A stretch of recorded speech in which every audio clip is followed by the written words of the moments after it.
Hello, everybody. Hey, welcome aboard.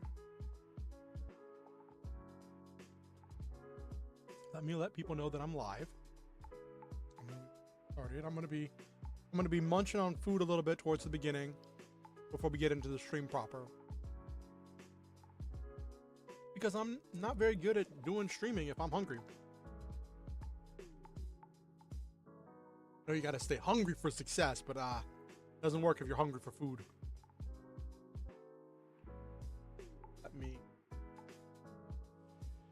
Let people know that I'm live.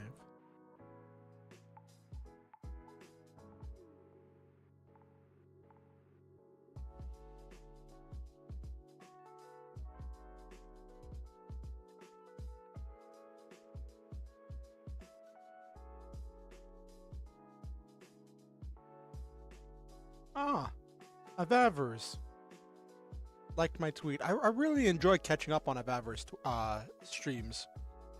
He's really entertaining. Well, I don't know what their thing is. I may have read it, but I don't remember. No, not like this, not tonight.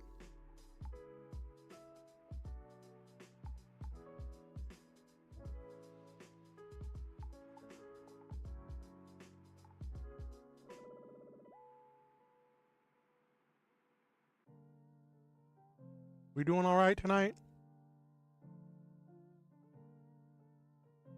Okay. All right, good.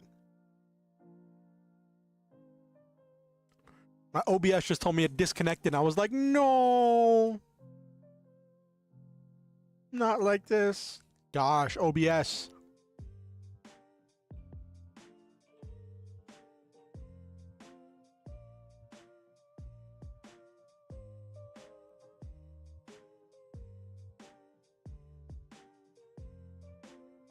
Let me see.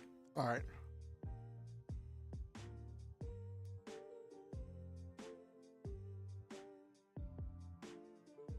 Are we back? I think we're back. Yeah, we're back. Okay. I'm glad I'm not doing a gaming stream tonight because internet's being spotty today.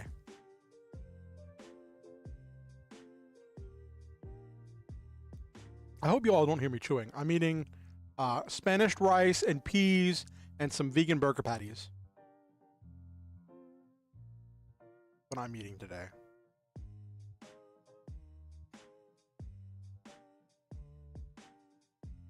That's weird. Usually this deep into the stream, I would have got a message from Stream Elements bot telling me that it's doing its thing. Or Stream Elements bot. I never get I don't share the donation for Stream Elements anymore because like I found out that doing the Stream Elements stuff doesn't really help me. Because if people donate through Stream Elements, right? One, Stream Elements takes a cut before they pass it, which that's fine. That's their business. That's how they operate. They're providing a free service, yada, yada, right? But two, the person making the donation still sees my real name on my PayPal account that's connected to Stream Elements. Which means it's not doing the thing that it's advertised that I really would like it to do, which is to provide a level of anonymity.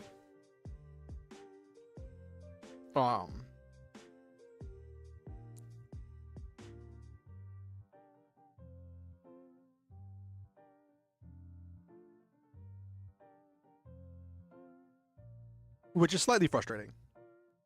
But like I get why, because it has to show that the transaction went through and yada yada. And I get that like if I really was serious about getting that level of anonymity, I would get a PayPal business account, a secondary PayPal business account. But that's just a lot.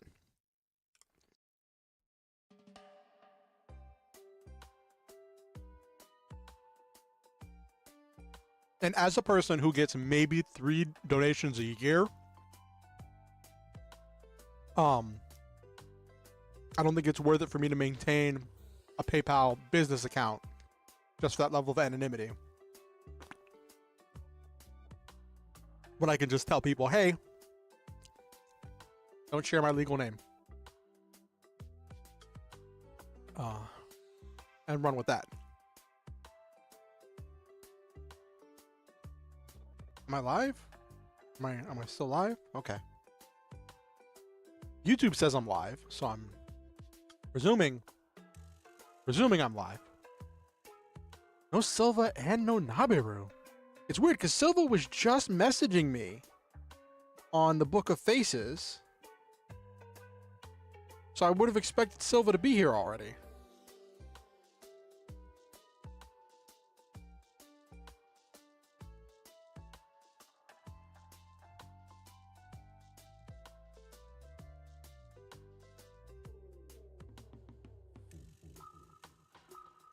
I like having peas with my stuff because peas is still a good source of protein. I didn't realize peas was a good source of protein until I saw a post about it, a video about it. Sawstash did a thing about making avocado toast without the avocado, where he essentially just made pea toast, where he took peas and he mashed them up into a paste and then put that on toast with like some onions and lettuce. I don't know if we did lettuce. I know we had some lime juice. I think maybe some cilantro and some other like flavoring, like aromatic-y type stuff, and had that as his attempt at like that. And he was talking about how it's a great source of protein. And that occurred to me that so many meat substitutes I see in the store are like made with pea protein, at least the ones that are the non-soy ones and the non-gluten ones.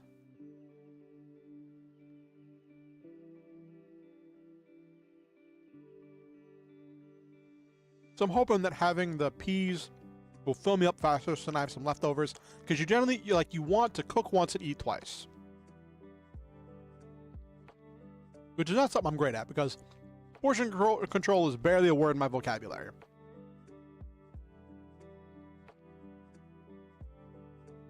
Let me ping Silva. Be like, yo, what up? Where you at?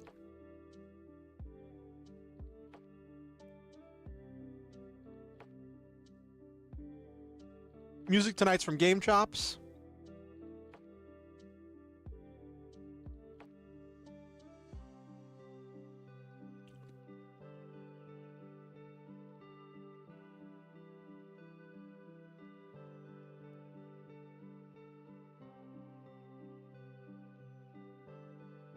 Stream might be really quiet tonight. We're gonna be working on a lot of character building things. But yeah, this tonight's audio, the music for tonight is from the Video Game Study Lounge stream on the GameChops YouTube channel. Link to that is in the description. Hey, it's a Nabiru! Nabiru, you even got here faster than the Stream Elements bot, which is a little bit concerning, considering Stream Elements bot's supposed to turn on automatically when I start stream. But you know, whatevs. I'm not worried at all.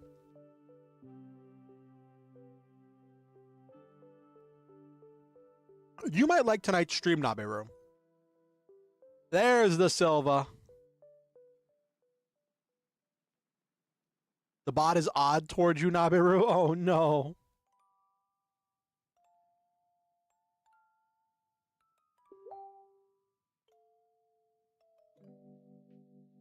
What did Hattie's bot do yesterday, Nabiru?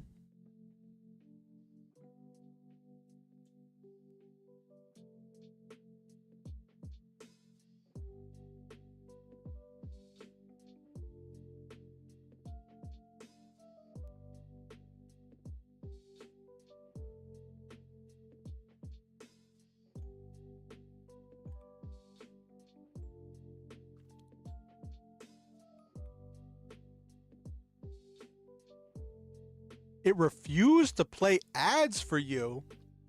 Did you try asking really nicely? Did you say, Bot-kun, can you please play me some ads so that Hattie gets the ad revenues?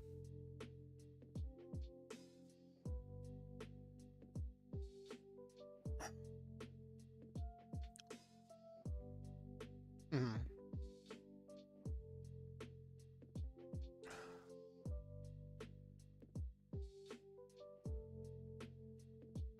I also really love how people moved to YouTube and to online services like streaming and stuff to get away from commercials, because they wanted to get the whole thing and get really immersed and be able to binge watch shows, not be stuck and be trapped by television schedules.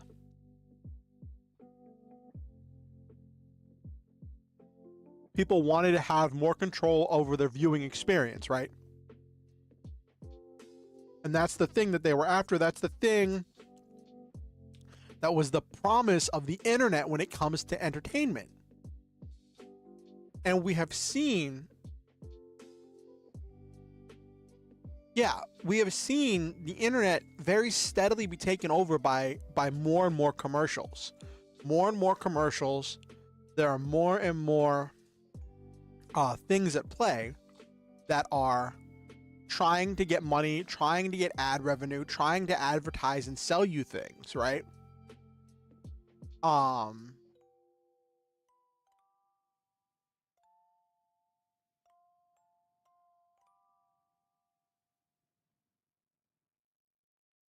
Yeah. I know what you mean, Naberu. VR beam. And it's a thing where we've just gotten so used to commercials. Like, I saw a meme that was talking about how like young kids who like barely understand spelling and haven't really got a grasp on grammar or sentence structure yet, instantly know where the skip ads button is. They instantly know how to decline a phone call when it comes in on a phone or an iPad that they're using to play games on. And we just have this very tech literate generation. Though I did thinking about like the next generation being so tech literate and in so many ways, it reminds me of this meme I saw forever ago that was like, all of us say that we'll become, we'll be the teachers, the cool teachers that will know how things work. We won't be the ones that are struggling to get the projectors to work. We won't be the ones struggling to make all the tech work. We'll be the good teachers who are tech savvy and all that. But we don't know 22 years later. No, professor, you have to press the other button to make the hologram projector go 3D. No, not that button. That makes it concave.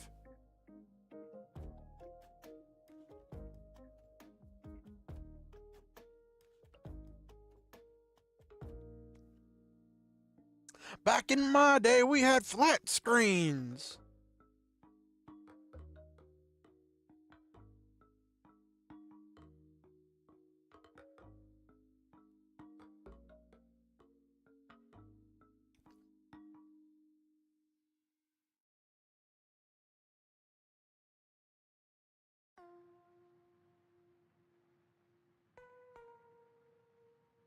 Mm-hmm. Yeah.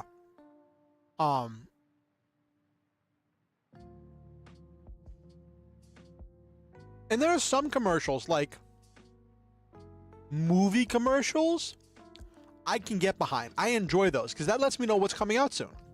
That lets me know what's around the corner. It gets me hyped for things. I like movie commercials. If I see a commercial for a movie, I might watch, even if it's one of those 30-second commercials where you can skip after 5 seconds. I might watch the whole commercial just to see, because they don't say the name of the movie till the end of the commercial. So I might watch the whole commercial just to get to the name of the movie.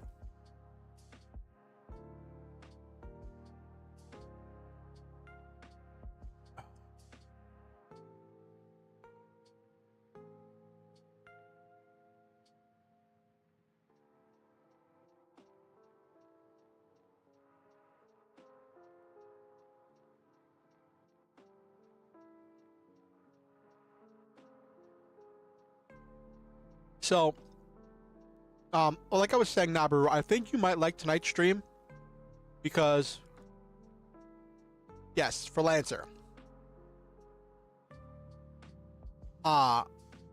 Lancer, I've talked about it before. It's essentially D&D, but where the players are mech pilots. Except it's like a bunch of other... That's a really overgeneralization of what Lancer is, because there are a lot of different pieces and cogs that make Lancer, right? But like, it has a lot of the same structure of D&D, and I think the creators of the game expect it to be run in a very specific kind of way, which is not generally the way that I run my campaigns.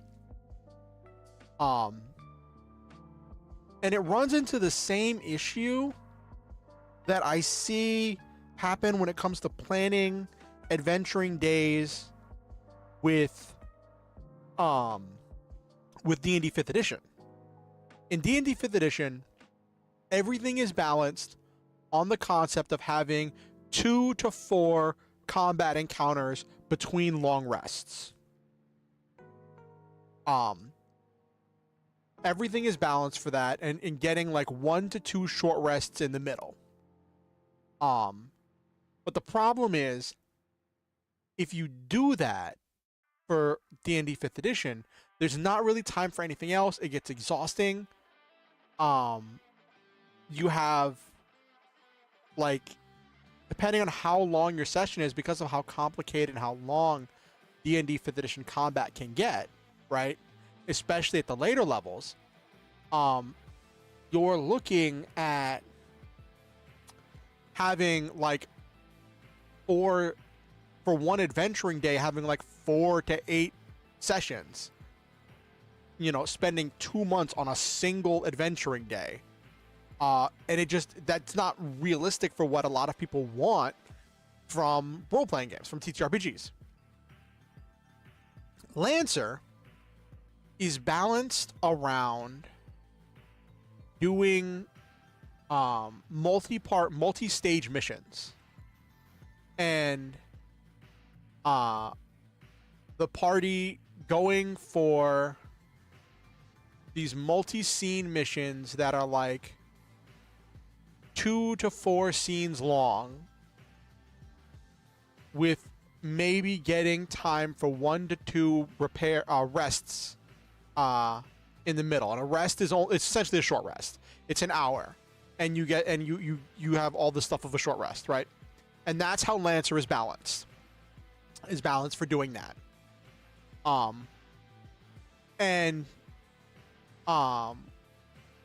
had a lot of trouble with that, because when I first started, right, I was basing everything off of just essentially translating the combat encounters and situations and story from Lost Mine of Phandelver. That's where I started, right?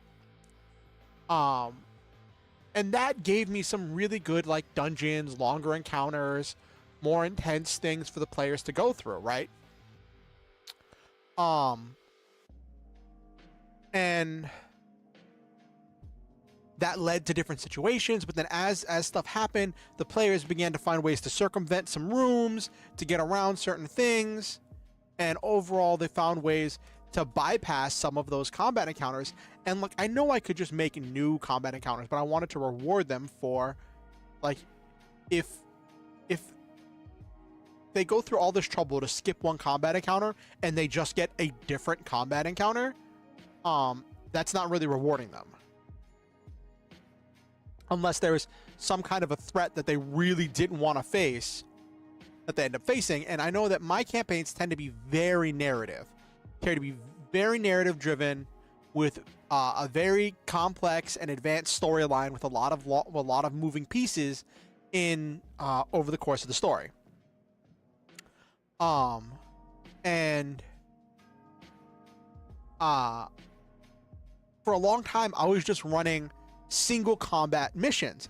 And so the thing is, in Lancer, with how it's designed to operate, you start at level 0, you go to level 12, each mission is supposed to have 2 to 4 parts with 1 to like 2 or 1 to 3 rests in the middle, right?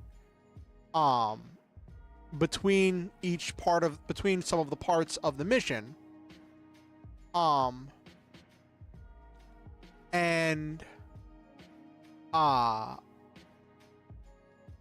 then at the end of each mission, the characters are supposed to get a level up.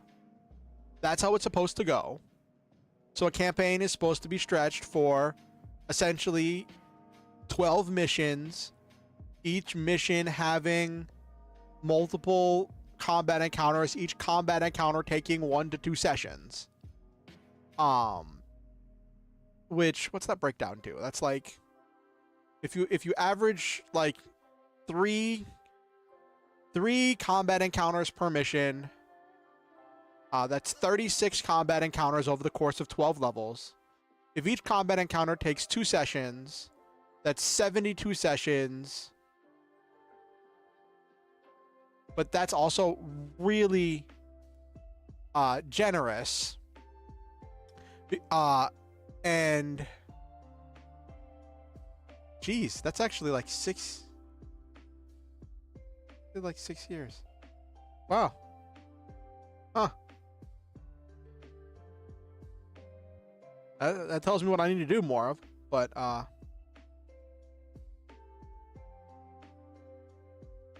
thing is, not every combat encounter is going to take 2 sessions. So well, actually, no, hold on. I was thinking number of sessions is number of, you don't have 1 session a month. If you have 1 session a month, it's multiple years. But you have 4 sessions a month because you usually have 4 weeks and you usually do weekly sessions. So 72 is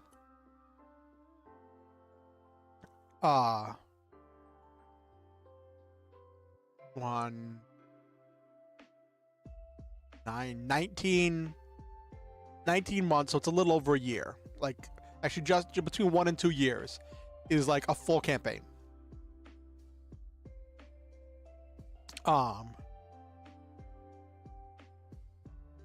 So like, that is what they expect for a regular campaign. And when I started this campaign that I run on Sundays, I used a thing that they released that had just recently come out when I started.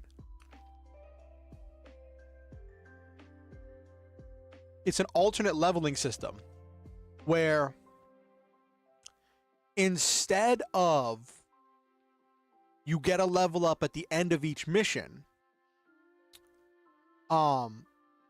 it is for each objective you complete, you earn a certain amount of money, and which is the mana, and then you once you get 1,000 mana, you can buy another level up. And they were talking about, like, when you plan these missions, for primary mission objective, have the payout be 700 mana per player. For secondary mission objectives, have it be 200 mana per player. And for inconsequential minor things, have it be 50 mana per player. So that's what I did, but my missions were usually 1 combat long. So even if I threw hordes of enemies at the players, right, in order to create the challenge, especially in the early game when they don't have as many resources,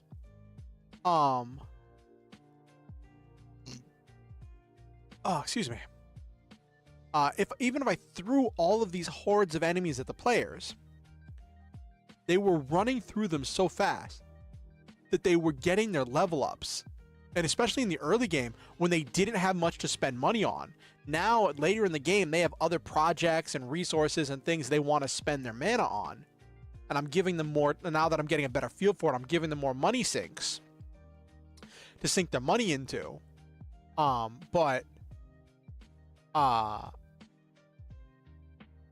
that's a thing.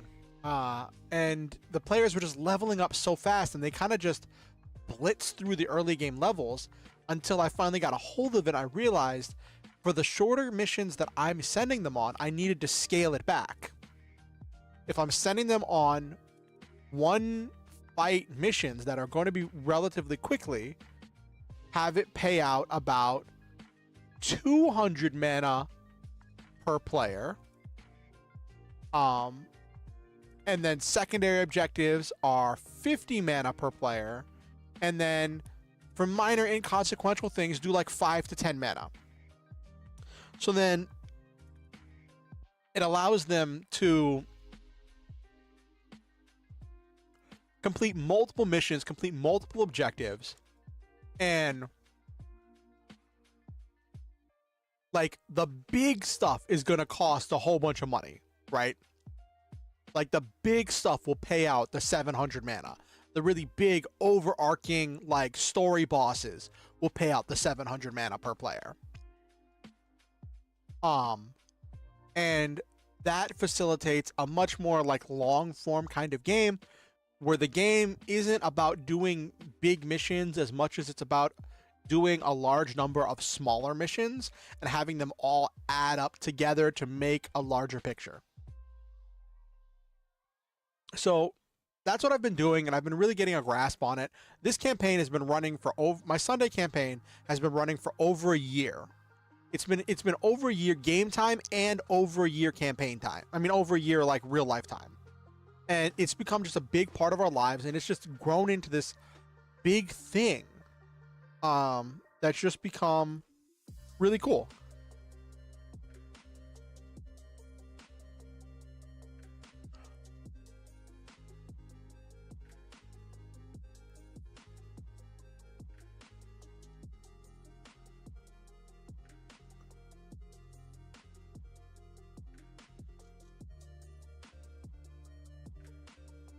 And also, I've been, as we were talking, I've been eating because I didn't get a chance to eat before stream.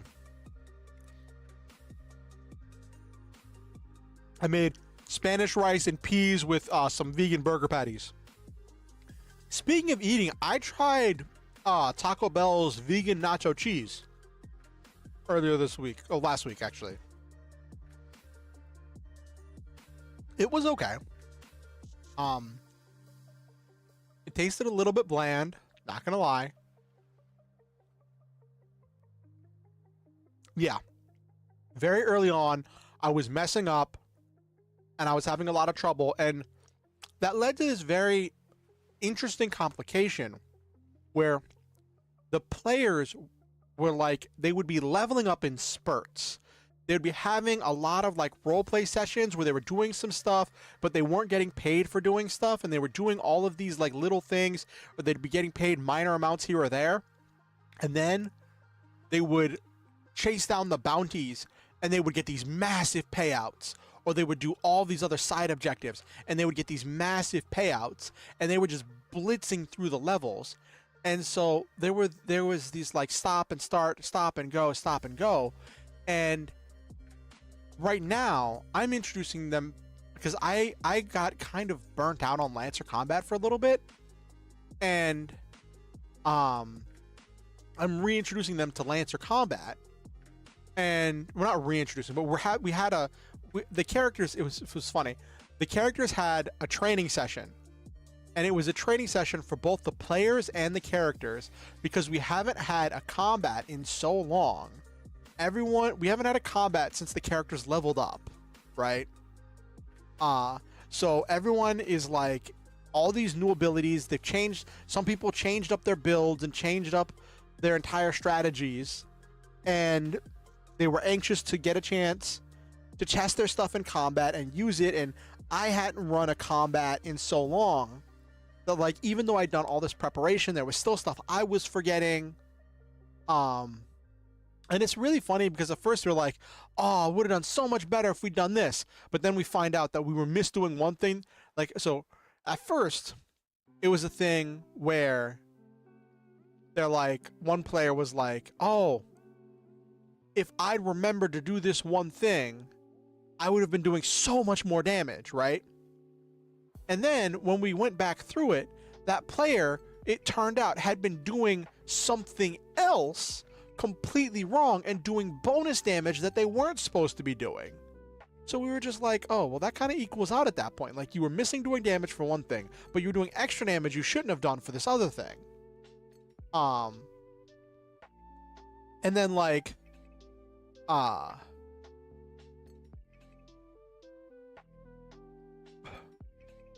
towards the end, we found out that one enemy that they'd faced for the final part of the mission was immune to being immobilized, so it could have gotten away. It could have avoided being taken down so quickly, and it could have been an actual challenge at the end. And I'm like, oh, I guess you guys got away.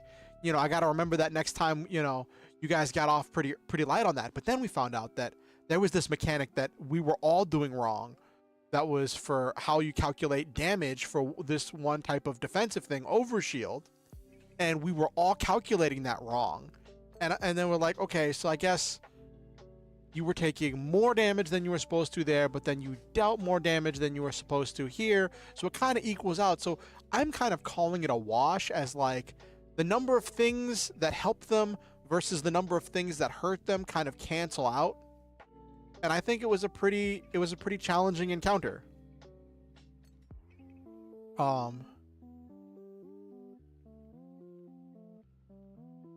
And it was really funny because, well, I don't know if funny is the right word. I don't think funny is the right word. It was very interesting and intense because I introduced a new enemy type that was unlike anything I'd ever had them face before. And holy cow, did it perform well. In Lancer, there are two ways there are two ways to take damage. You can either take damage as damage to your HP, or you can take heat. And both damage to HP and heat have different tracks for, like, when you get enough of it, you get these debuffs, and then eventually, if you go down the path of both of either one of them, taking too much heat or taking too much damage can lead to you being destroyed. There are so many ways to reduce or mitigate damage. There are so many ways to deal with damage and defenses against damage. There are almost no real defenses against taking heat. Up until this point, I have always been sending different types of damage dealing units out at them, right? And one player built her character as a tank, so she can just take absolute amounts of punishment. She has spikes on her mech, so if someone's too close to her and they hit her, she deals damage to them back. And it's just like constantly doing damage and punishing people for attacking her while she's immobilizing them.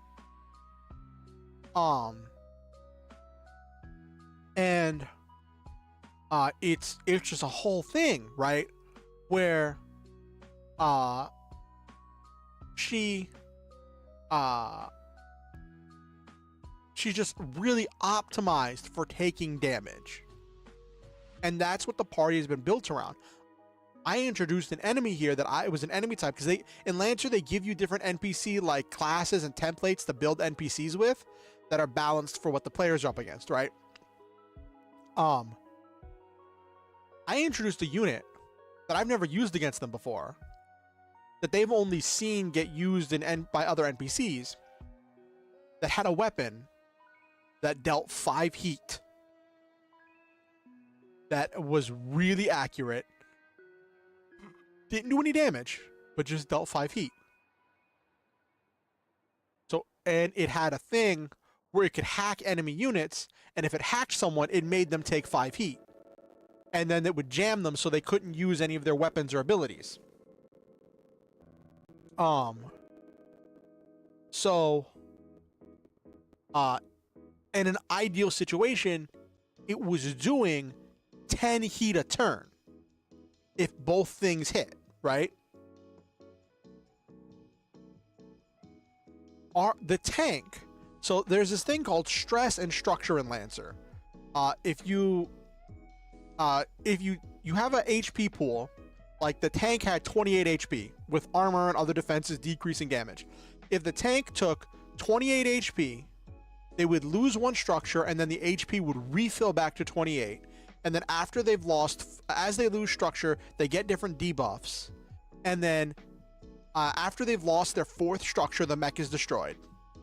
There is a chance after you lose your 2nd structure that your mech gets destroyed for every successive structure that you lose, right?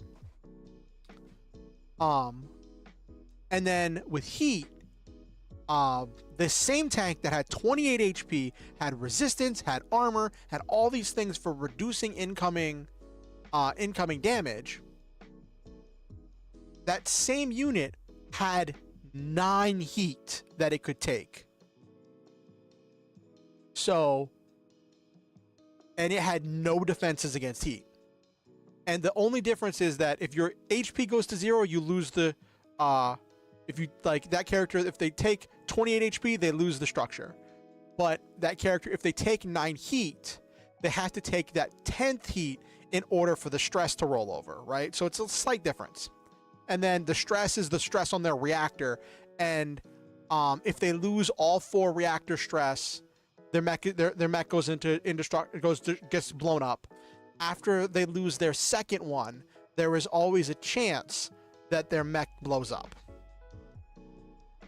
So you have this unit with resistance, with armor, with all this stuff, and 28 HP. So they can take a bunch of HP damage, and only 9 heat.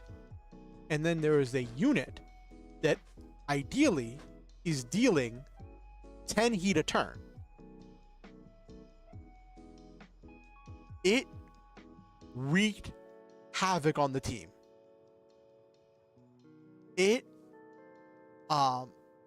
There was a point where that player rolled to see if their structure was going to go off. Their stress was going to go off from taking a thing, and their mech was about to blow up.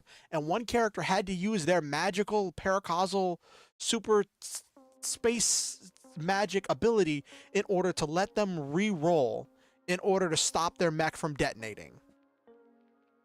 It was absolutely insane. And I'm like, oh, okay. And it also didn't help that as one of the debuffs you can get from taking heat damage is you get this condition called exposed, which doubles the damage that you would take.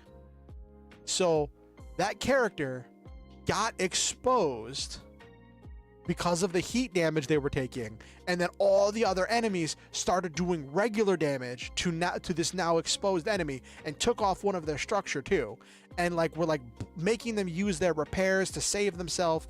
They had to keep like doing stuff in order to heal themselves mid combat, and it was a whole thing, right?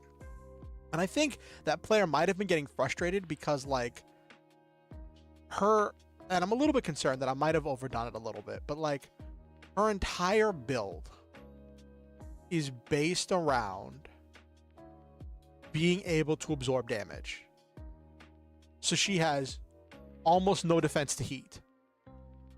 And part of that is my fault because I have not been a big fan of like the techie magic hacking side of Lancer. It's not that I've been a fan of it, I just couldn't really get my head around it tactically and like planning out combats and stuff. And so the players haven't had to deal with hacker units and things that inflict heat on them, so they haven't had a need to build for heat. And now all of a sudden they face a unit that can just tear them apart. Albeit, the players learned all this in a training exercise, so there wasn't any actual risk to them. Like they weren't in any risk of dying because it was a training exercise, but it was still rough. And one of the players wasn't in the training exercise, the one who specialized in ranged combat. And one of the things that like he mentioned was like, if he had been there and if he'd been as a part of that team, this unit that does all this heat damage, that does all this heat to them, and is causing all this trouble, only has 8 HP. That's really low for an enemy. Now it's really fast, but yeah, so the players, if that player had been there, then it would have been worn down. But it was an interesting thing where the enemy that they were training against for the training exercise only brought one of this unit that was doing all the heat. If they had brought a second one, it might have gone completely differently, which is really funny because it was just one of them that caused all of that havoc. Which is interesting. It's very interesting. Yeah.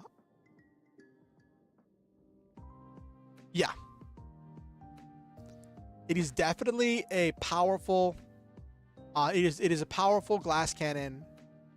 And it's really fast. So I'm working on how to incorporate that into other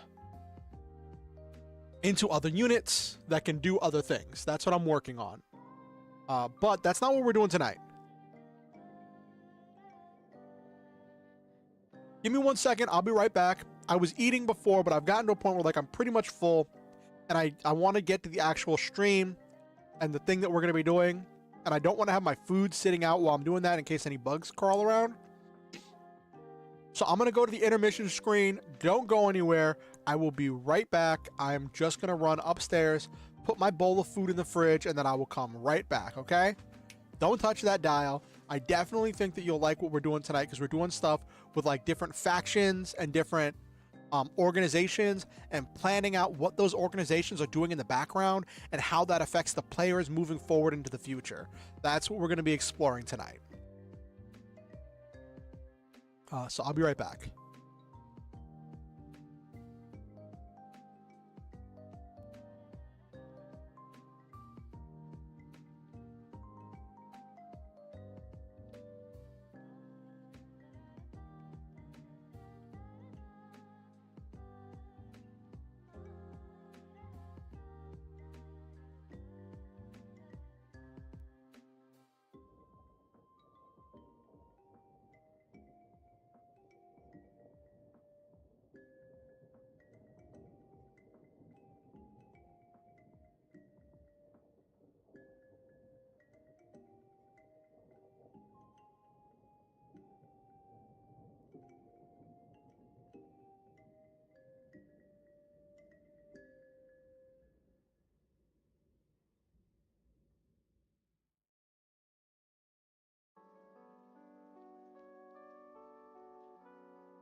Still there? I'm back. Decided to use the bathroom while I was up, since I was already up anyway. Okay. So yeah, that unit put the players through their paces. And it's...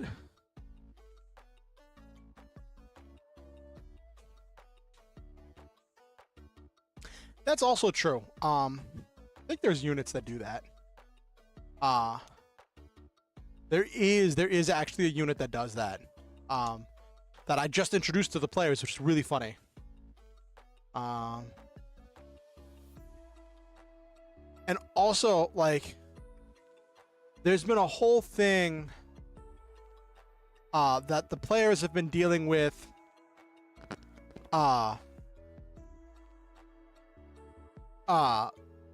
where the players, I've been introducing these, oh my gosh, why?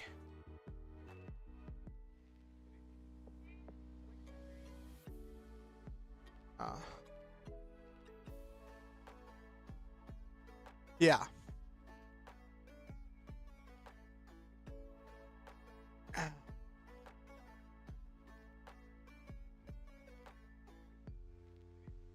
What?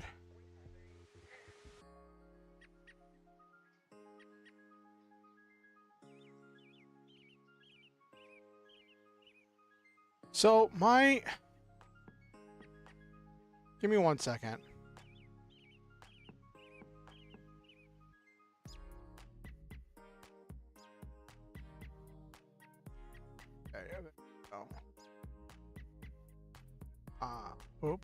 So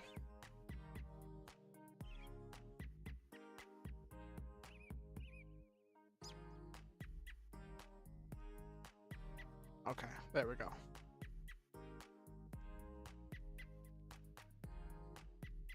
Okay, there we go. I'll fix that later. That's a possibility. But the thing is, there's so much of a debuff that they get from being overheated anyway. Like, getting exposed and taking double damage is already brutal enough. But like, just that one unit put in so much work that it just, like, I knew it was going to be a threat, but I didn't realize how big of a threat it was going to be. Especially because, so here's the funny thing, right? Some of the players, specifically the tank, uses a weapon that gives them self-heat. And normally they're like, yeah, it's self-heat, but it's fine because I'm fine. But then all of a sudden, that self-heat became really costly when there's an enemy that could just slap you into the danger zone, which is when you're at half heat, half your heat cap, really fast. I don't think I need to add any more debuffs to the players for being, I don't think I need to add any more debuffs to the players for being high heat. I think that's plenty fine. But it was an eye-opener, and it was really interesting because, so the whole thing started because we had a session where one player couldn't make it. So I balanced the combat that was supposed to be a difficult encounter for the two players that were going to be there, right?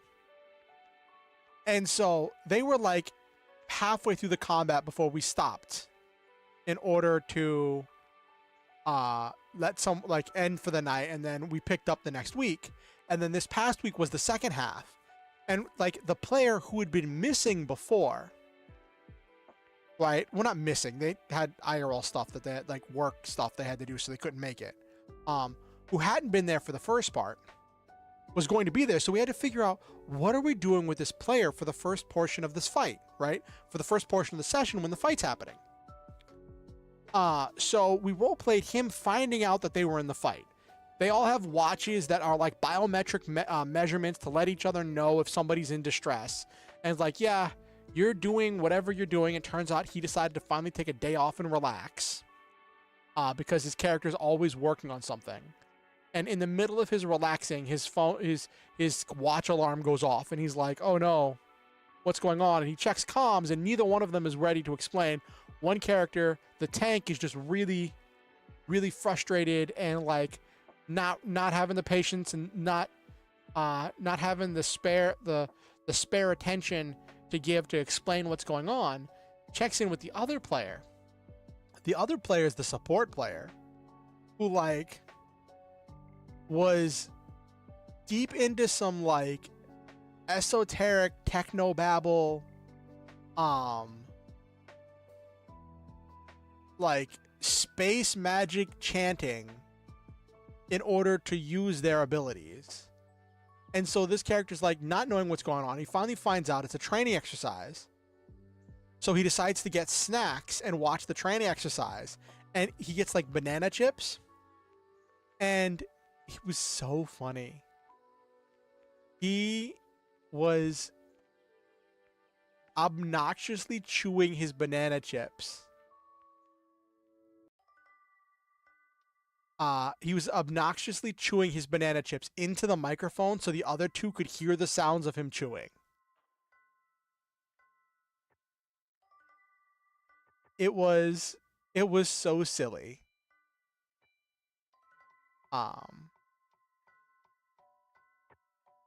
And the players were like, at some point they started muting him, and they're like, my character's gonna mute him on the intercom because I'm not dealing with that right now. And like, it's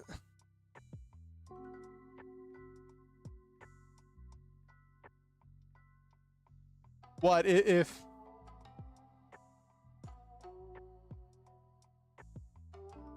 well, he wasn't actually chewing. Like his character was chewing, but the player wasn't chewing into the microphone.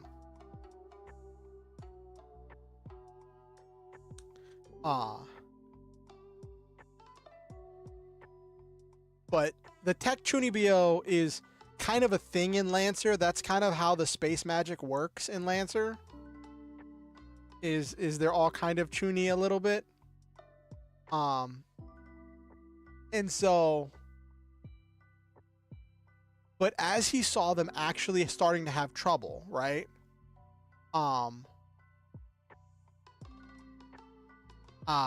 As he saw them starting to actually have trouble, he started to get really like kind of anxious, watching, getting nervous, being like, okay, I gotta remind myself it's only a training exercise, it's only a training exercise, it's only a training exercise. And it was really funny because when I had talked to one of the other players between sessions, and I've been like, so how are you gonna, what, do you have plans for how to handle it? He's like, I don't know, this is really rough, really dangerous. And I'm like, yeah, well,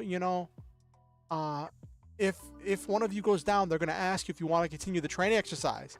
And that player was just like, oh my gosh, I completely forgot it was a training exercise. I thought we were completely screwed.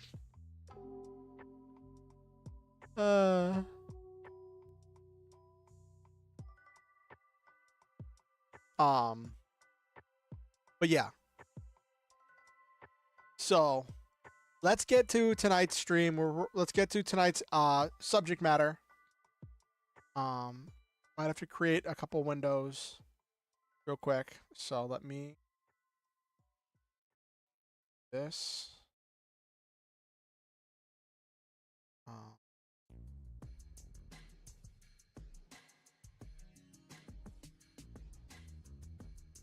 You've never had a training exercise in a TTRPG?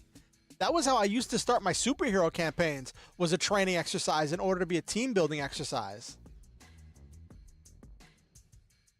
Like, jump everybody right into the action and get everybody right into the combat of using their character and just make the first thing a training exercise. Maybe it's more of a sci-fi thing.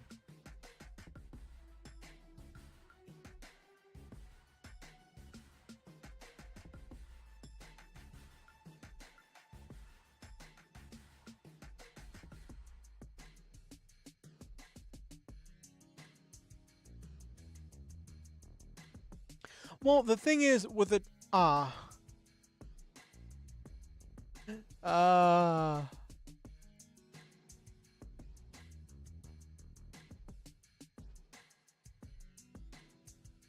I think if I was to run like a medieval fantasy style setting and have them anytime there'd be a training, like actual exercise, have it be a thing where it's just like there are medics on hand, and as soon as you drop to 0 hit points, and you're like in the dying stages, you lose and someone comes over and heals you.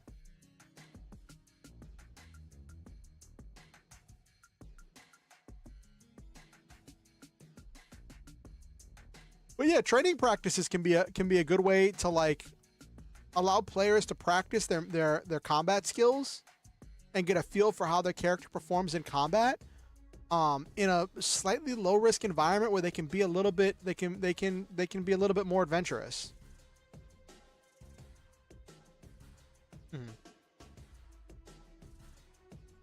Anyway, let's get to tonight's stream. Well, the thing about tonight, we are doing. Boop. Okay. So let me create windows here. What am I doing here? I'm creating one for faction game stats and everything else. Okay. Go capture.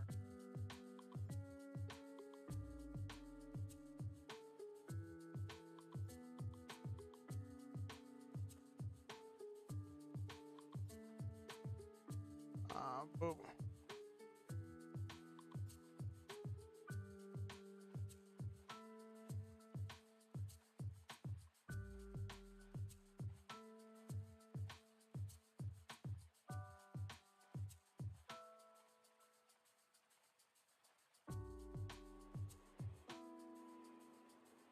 Why is... Hold on.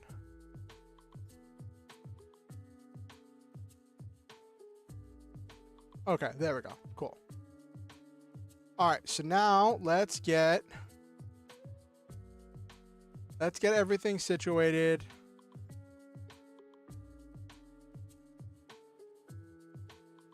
Okay.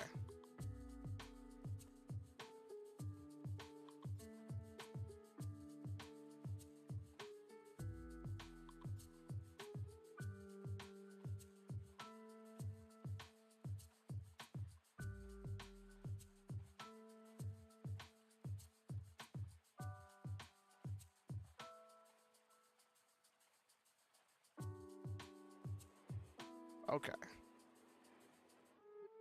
So, this is in the Kraken Trade Baronies supplement for Lancer. It introduces this thing called... Hold on one second.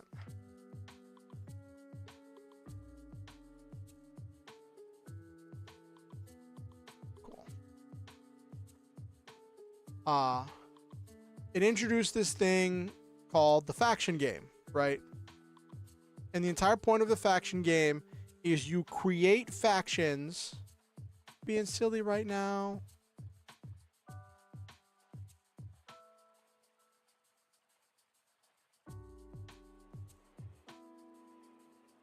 Are we connected? Okay, there we go. Cool. I was like, where's going on? Internet being silly. So the idea is you create these factions. You create a faction for each like group or organization that's relevant to the story, right? And they have random generators for generating different factions, right? And so you do it for like all the different organizations and baronic houses and companies and megacorps and stuff that you have going on in the background that are like relevant players in the game. That the player is going to be interacting with or something, right?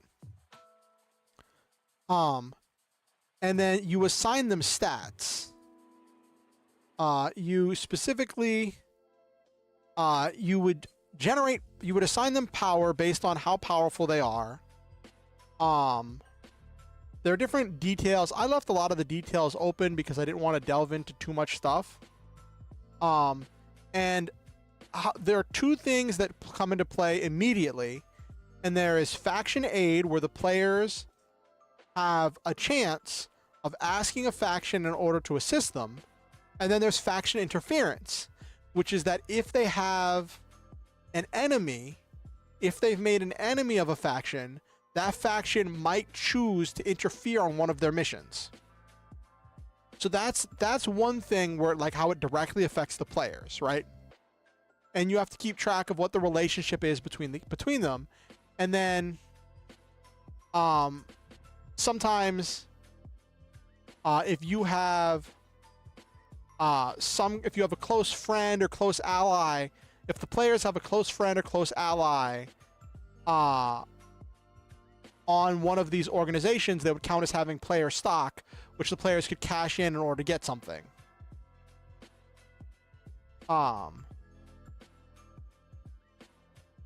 And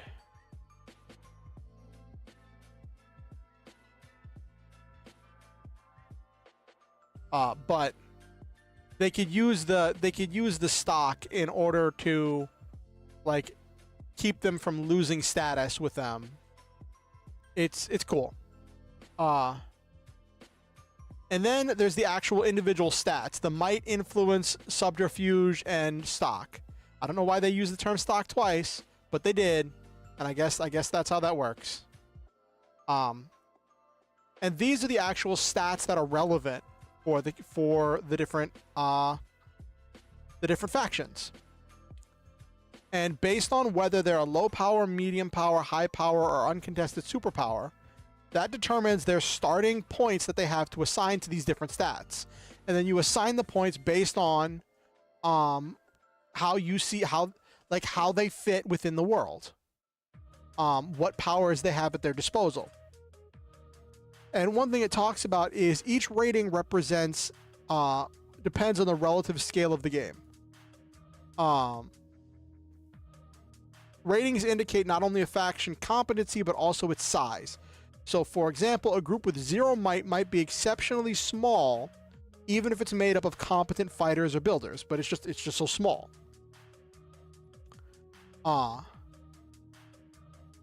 And then for each stat they have in their faction ratings of might, influence, and subterfuge, you generate an asset, some kind of a thing that they have that is a physical manifestation of whatever those stats are.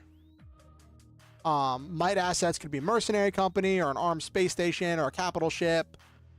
Influence assets could be a diplomat or a business or some kind of a propaganda center, or it even could be a I like that, political treaty. I have to try that sometime. That could be very useful. And subterfuge is some kind of way to sneak around. Assassin, spying operator, smuggling ring, powerful hacker, all that stuff. And then stock assets, because they use stock a second time, is something big. Something big, something huge that's going to give them a huge leg up on the competition.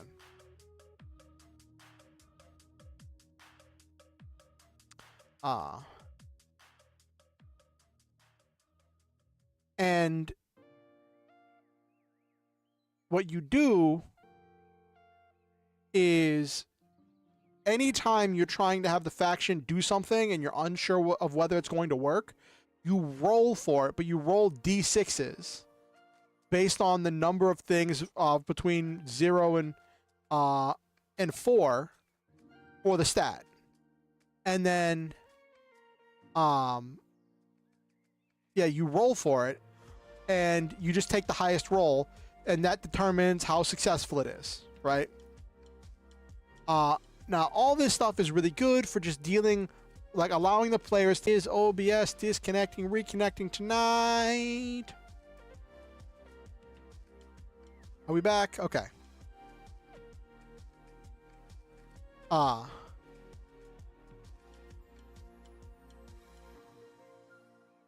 So, and then there's contested actions where the things work against each other. And then that leads us to the faction game, which is what we're going to talk about tonight. I've been clear visually, then I don't know what my OBS is doing. My OBS just keeps telling me, oh, disconnected, waiting, reconnecting.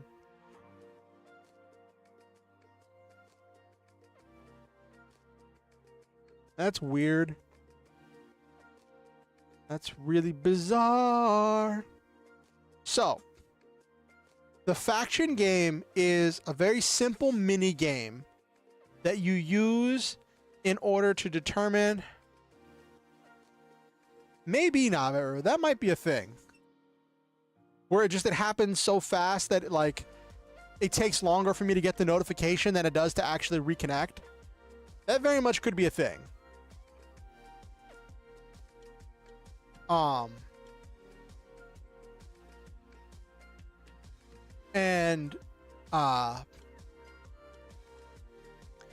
So what you do is you go down the list of all the factions in your faction game, right? And each one of them gets to do one of these three things: build an asset, seize an asset, or form a pact. And you normally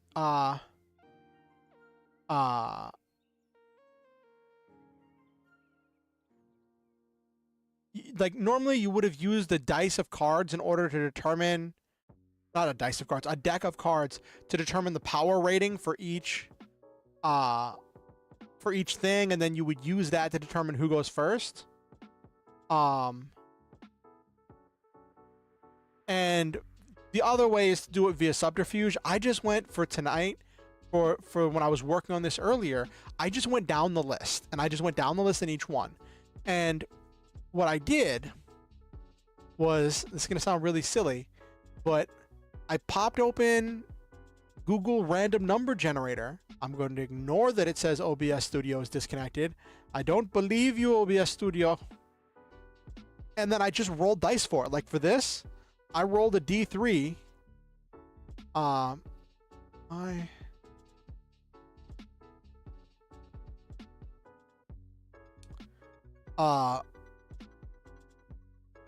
just realized Stream Elements is doing its thing.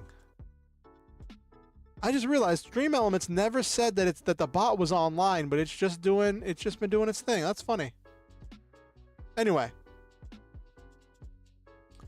so I just got random number generator open, and I was rolling dice, rolling the random number generator to determine who did what. I roll a D3 to see if someone was building an asset, seizing an asset, or forming a pact. And then if someone was building an asset, I would roll a D4 to see if they're making a might, influence, subterfuge, or stock asset. And then I would determine, based on what they rolled, what made sense. Or if I didn't want to roll for that, I would pick something that made sense. So it wasn't entirely randomized. I did do some assisted to randomizing, right? And then I would roll based on the number of units, the number of factions, to determine if they were seizing or forming a pact with who they were doing it with. Some of it get kind of silly. I didn't understand it because it was my first time doing it. I'll go through some of it tonight. But I went through that, and what we're going to be doing tonight is we're going to be taking the results of all of that semi-randomization, and we're going to be working on fleshing that out into actual plot hooks and stories that I can use to interact with my players, and to create things for the players to interact with. That is what we're working on tonight. First, let me show you. Boop. So this is the spreadsheet I made for all the different factions. There are 14 factions. They each have different powers.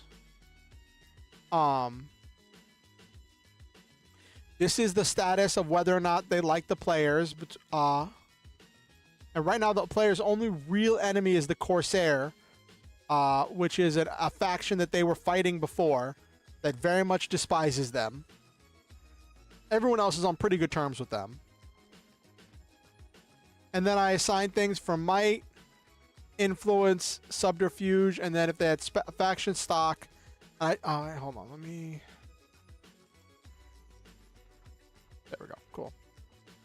and then if they have an alliance with someone. And I rolled through all of this, and my initial rolls were this.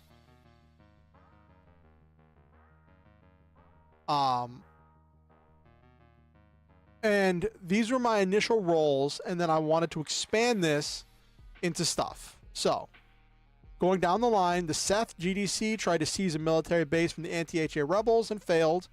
The Corsairs started building a subterfuge asset, got halfway there. Horus formed a pact with the Helic Republic, promising to help them. HA tried and succeeded in Harrison Armory, which is this big like arms manufacturer, seized a refueling space station from International Polaris Shipping North Star, this mech design and shipping company.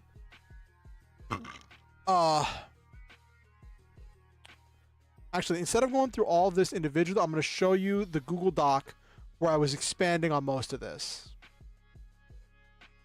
Let me get that.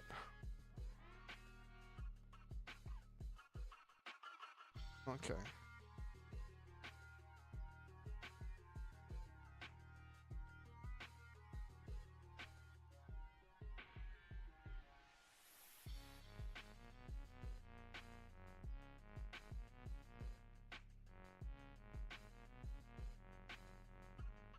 Okay. So, boop-a-doop-a-doop. So Set was an organization that was the party's enemy, but has now become an ally. And it actually split into two organizations, Set and the Corsairs.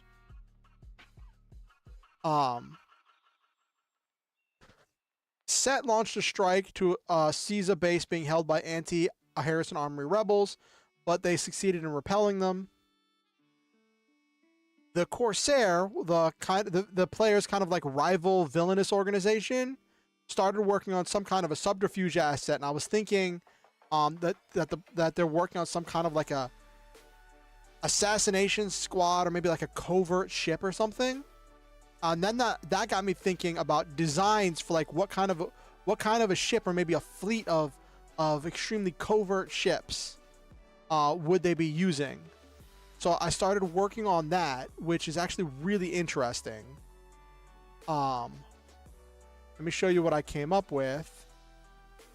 For a stealth ship, I used the operator base and the ship tag.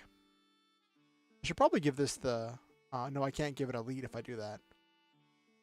And basically it has missiles, has a really long range plasma rifle, and it can teleport. So like it's going to be blinking around.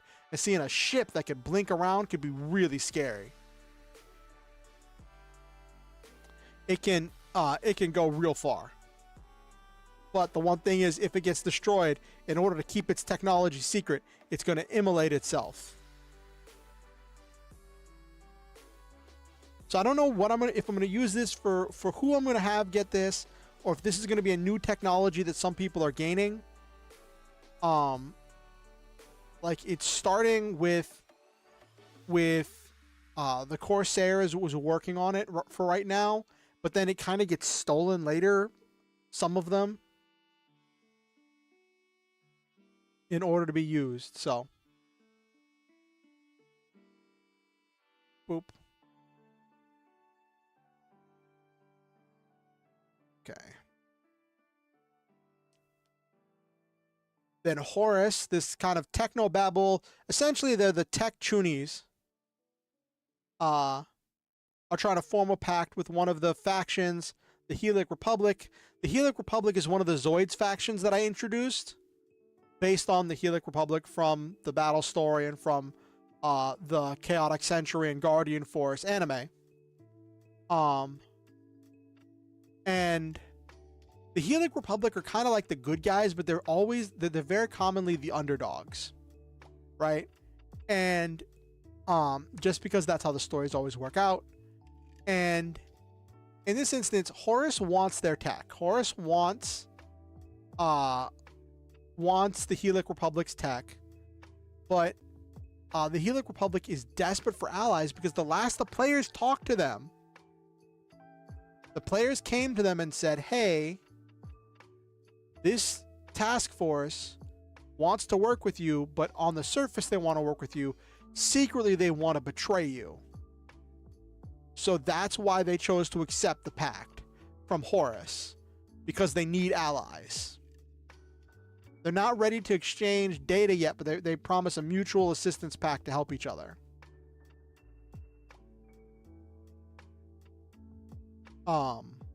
Which comes into play later because that gets called upon in this same downtime action.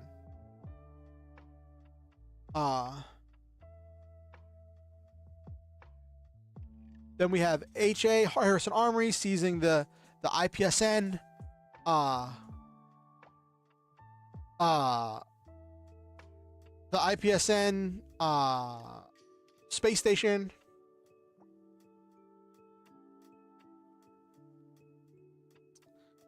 And then Smith Shimano Corporation, which is this kind of like high-end techie stuff, like high-end designer mechs. Try to take one of the Harrison Armory military assets. They spent a lot of resources trying to do it, putting themselves into a situation where they're going to be broke for a little bit. And they still didn't succeed. I'm thinking that might produce a plot hook because there are some characters on the party and living on the player's ship that have contacts and work for SSC.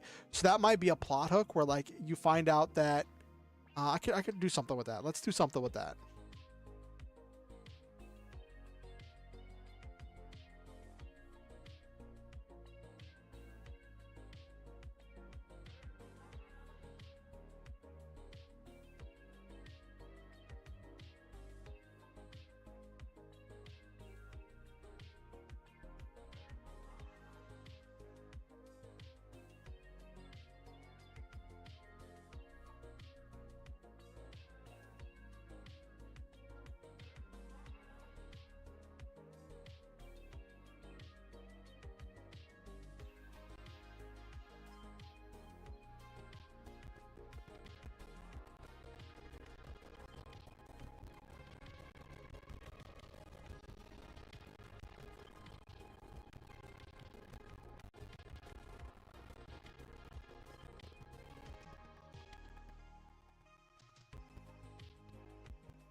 Possibly introduce a mission for the players to help them take the asset.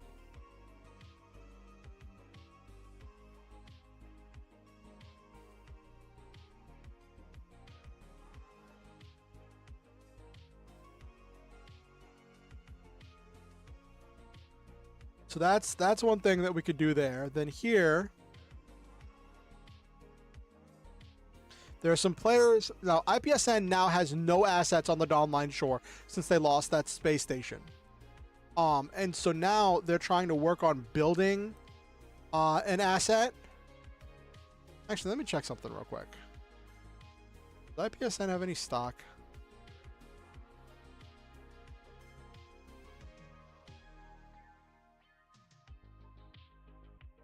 Let me roll a d6 and see if I get... Ooh. Okay. So I don't think IPSN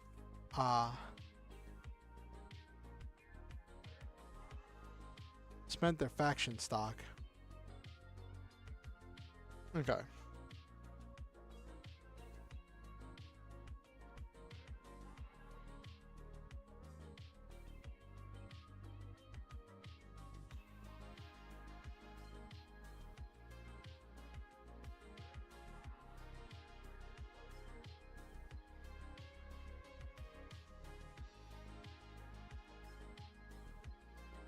Oh my gosh, why is it doing the thing? So IPSN is trying to gain allies. So this is one thing where like IPSN is trying to build up their contacts on the Dawnline shore. And how it works is they roll a dice, but because they have nothing, they had to roll 2 dice and take the lower. Excuse me.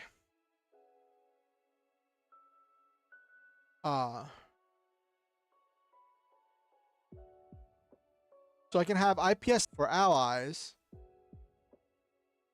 It's so weird. OBS Studio keeps telling me it's disconnecting and reconnecting, but when I look down, it's still, the status bar is green, kilobytes per second is healthy. It's so bizarre. Anyway. So maybe we can have IPSN asking the players for help because they're not making any solid progress. And the players could be the faction stock that they're calling in.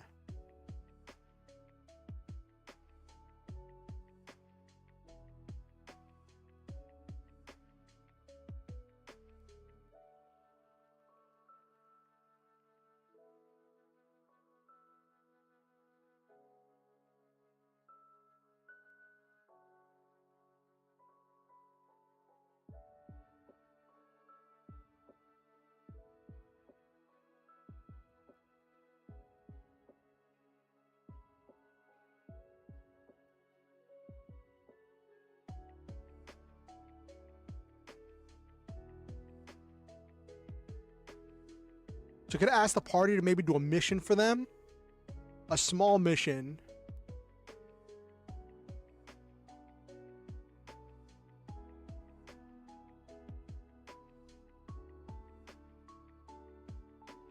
Yeah, I could do that. Ask the party to do a mission.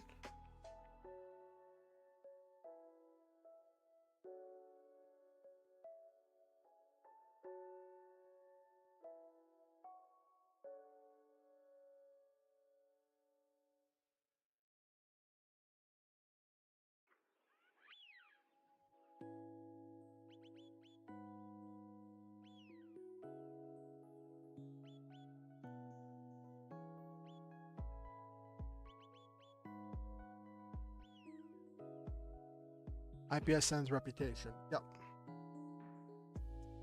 So that'll create a possible mission dealing with pirates. I just created some pirate NPCs. Well, some GMS NPCs that could be used for pirates and bandits. So it could definitely have some pirate stuff.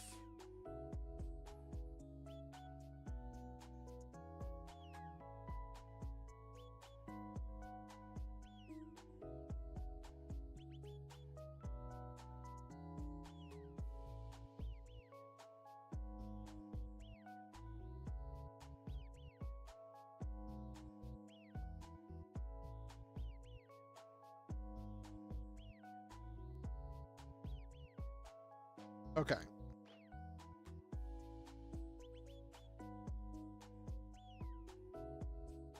So we've got a mission there.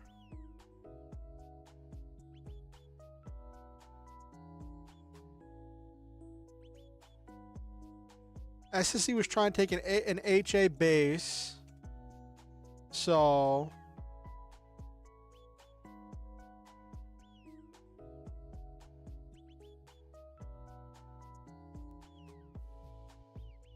SSC calls to ask the party. So they tried to take a Harrison Armory base. They spent a lot of resources and they failed to do it. So they've called in all of their favors.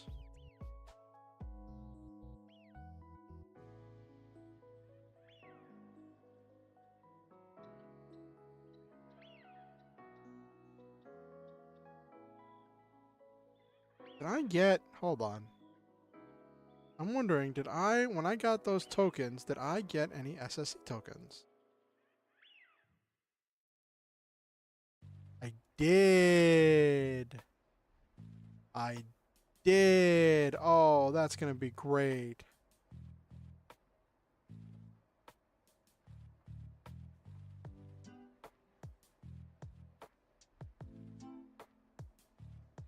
Oh, that'll be great. Assassin, Cataphract.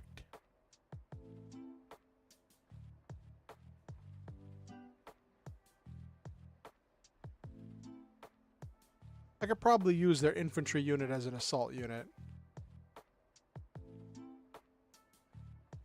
Ooh, that operator's good. I found these tokens on the Lancer Discord that I'm gonna use for the SSC units. That's gonna be fun. Okay.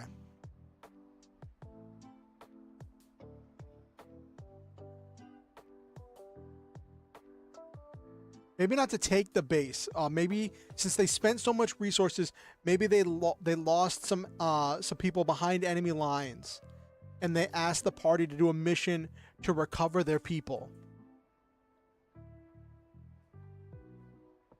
Yeah, because that's one of the traits I have for SSC is that they care for their people because their people, for SSC, the people are their product. So it's not just like, oh, we care for our people because we're a good company. It's as much as like taking care of their people helps with their profit margin.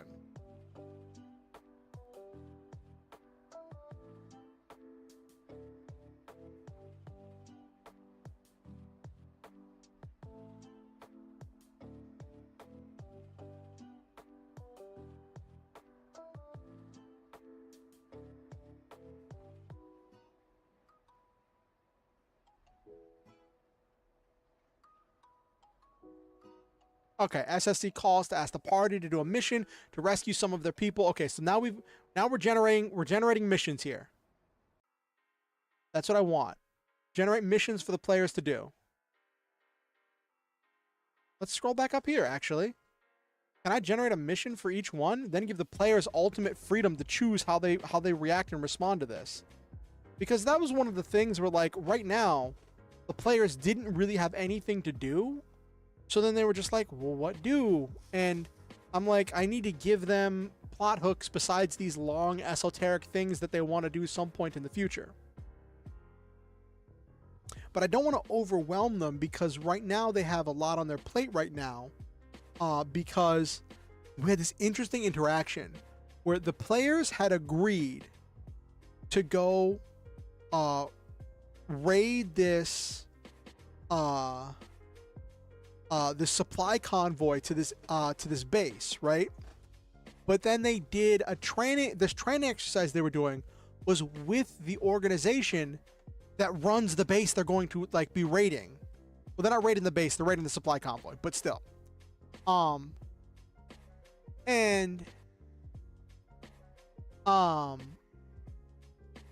they were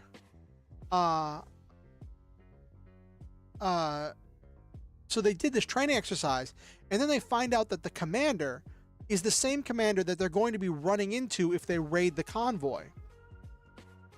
And it's like two of the 3 players are like, oh, this is a problem. I want to go visit that base for yada, yada, yada reason. We just had a good interaction with this commander and yada, yada. The third player and the third character was just like not really paying attention because like they just assumed evil organization, don't really super care what they have to say. We're playing nice for now, but we're gonna take them out later. But then, like, I wanted to have some complexity there, and I wanted to explore this idea, right? So before I had introduced this ally named Jeff.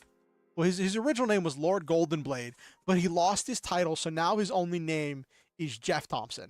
I just pulled that name out of nowhere. Not even funnily spelled name, just regular Jeff. And I wanted to introduce Jeff as a character that, he's a character that should technically be the player's ally. He's working for an organization that matches the player's Jeff Party. Oh my gosh. I don't know who Jeff Party is.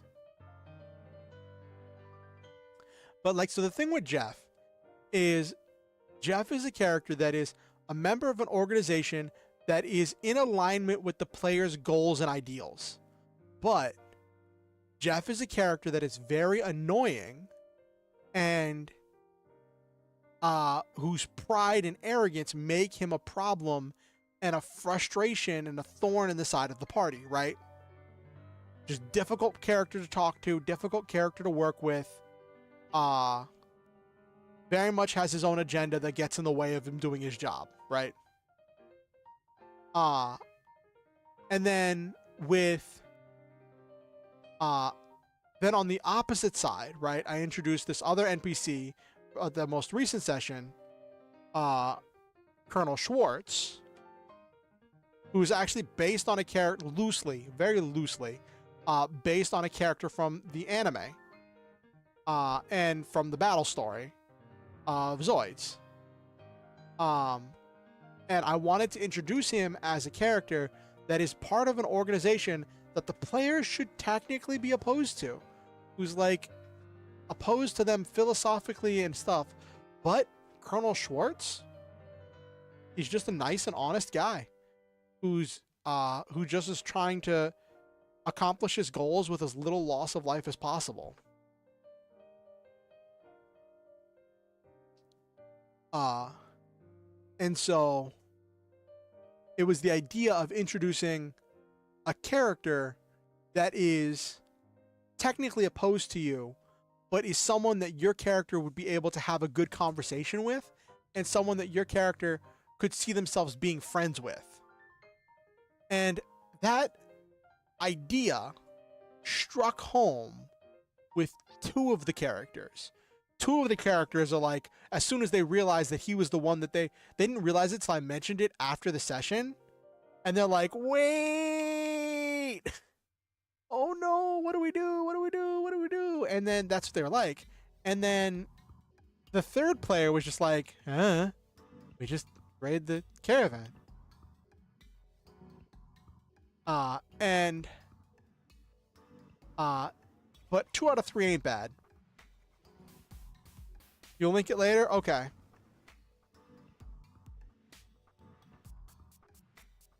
So that's been an interesting direction. But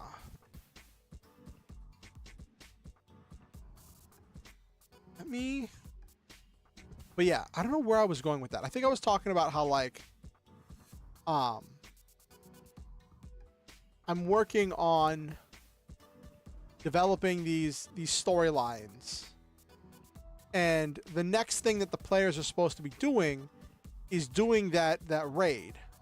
So I don't want to give them too much stuff that's going to be happening too soon, because I want them to have a chance to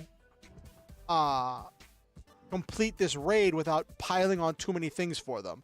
But I want them to actually have choices as to what they're going to be doing.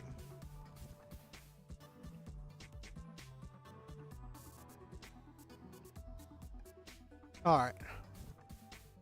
I don't want to do anything with Seth, with the Seth situation.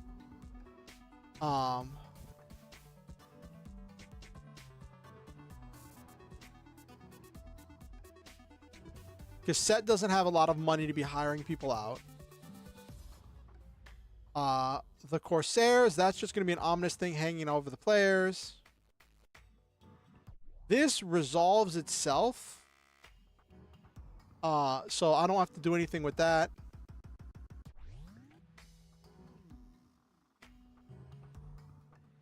This I will deal with on the IPSN one. This one, yeah. Do a mission to rescue some of their people. This one's asking the party to do a mission dealing with some roving pirates. So I'll put together a pirate band. Anti-HA rebels are trying to build some kind of a military asset. So let's come up with a mission there. I'm thinking. So the anti-Harrison Armory rebels, which are going to be funded by the KTB, These are going to be the ungratefuls.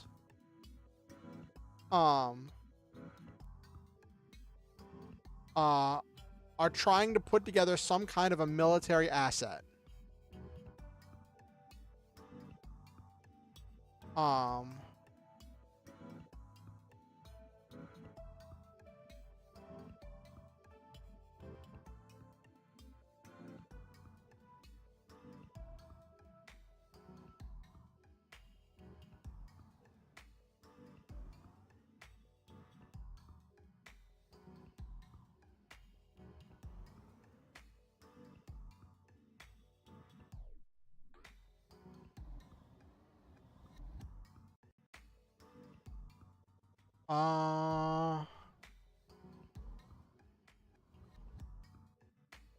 They're anti-HA rebels, so yeah, they'll have them raiding from HA.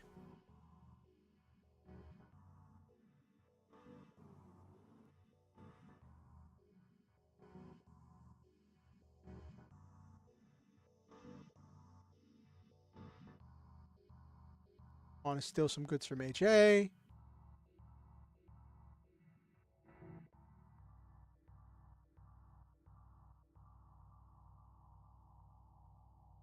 Up with the building of their asset. Okay.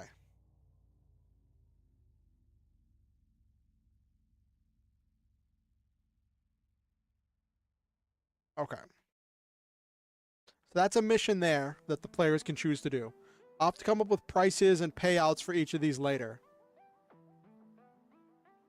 Anti-KTB rebels form a pact with HA. That doesn't come into play till at all.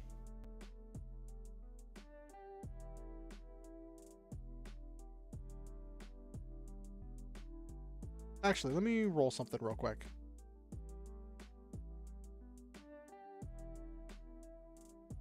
Ooh.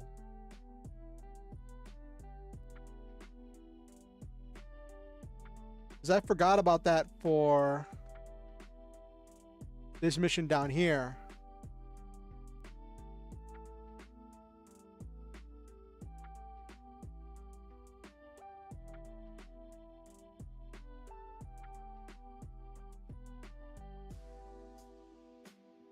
Oh, they're helping each other.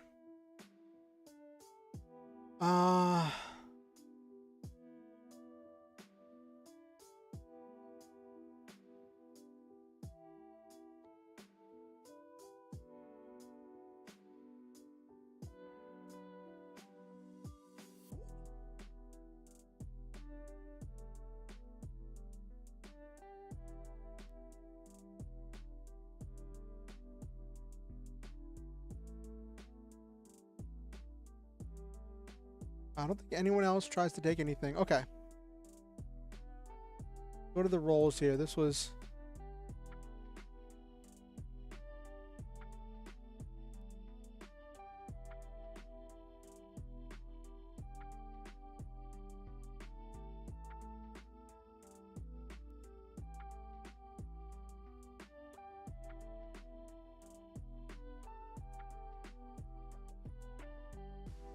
Six, 6, 6, 5. Okay. Yeah. Okay. I'm glad I recorded the dice rolls here. That's important for if I have to edit things. So basically you roll dice for each thing. Actually, these are too many rolls. It's only supposed to be 4. It's supposed to, I have to forget. I keep forgetting it caps out at 4. So couldn't help anyway.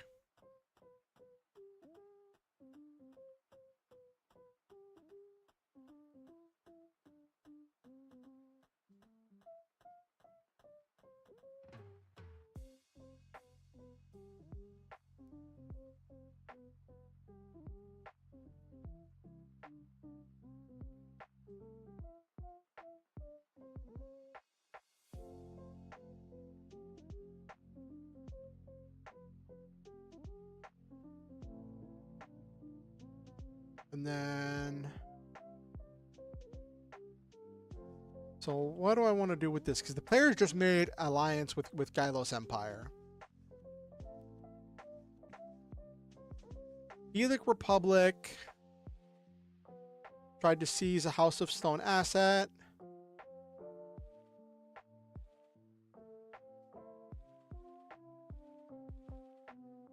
I don't think it needs anything. Oh, I know what I can do here.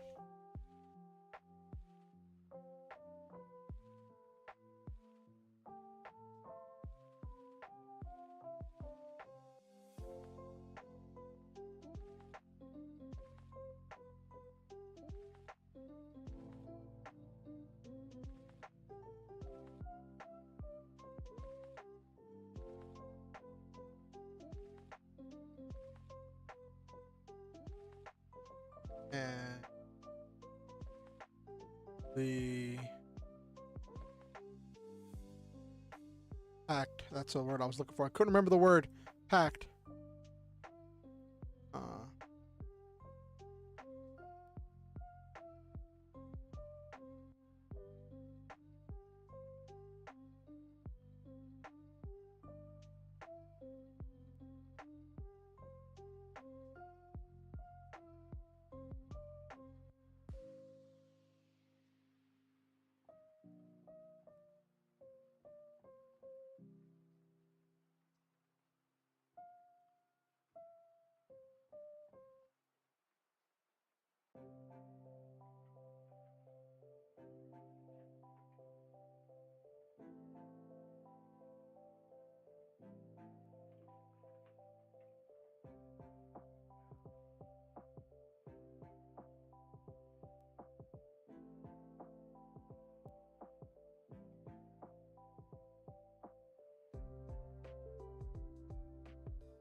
Okay, there we go. So we've got a Horus mission there. Or the players are set to go talk to the president of the Helic Republic in a video conference later. And they want the party to plant a device so that way the Horus can hack their systems.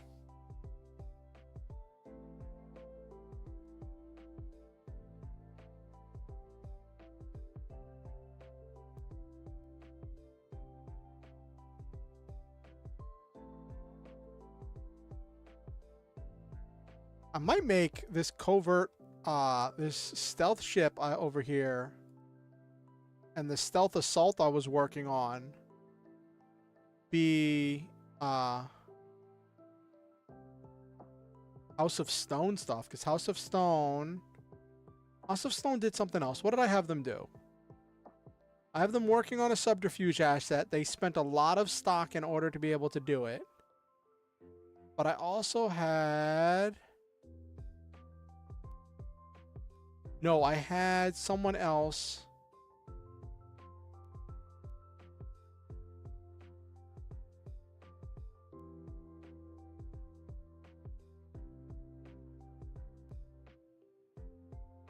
Ooh, Helic Republic managed to gain a House of Stone asset. Yes.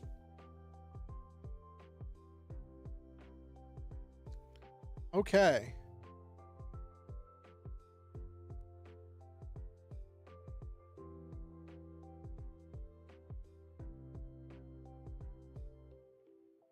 I didn't really write what the asset was.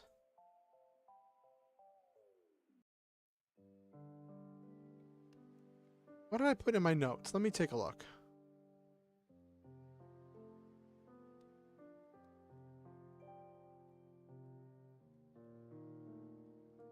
Oh, I had them take influence.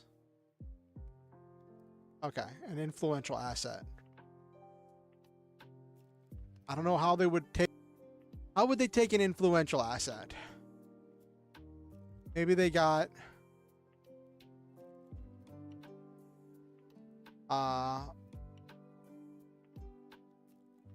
maybe they were able to successfully...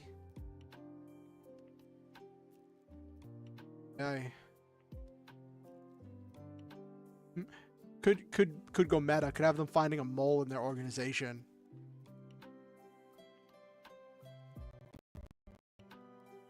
Oh, music was just blinking out there for a second.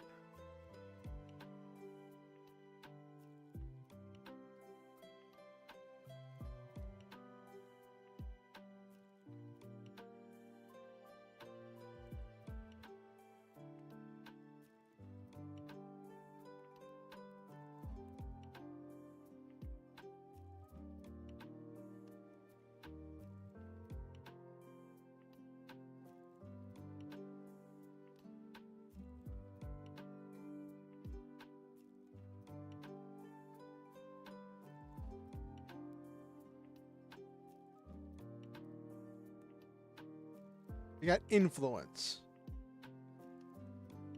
They got it with subterfuge. So they took, and Horus helped them.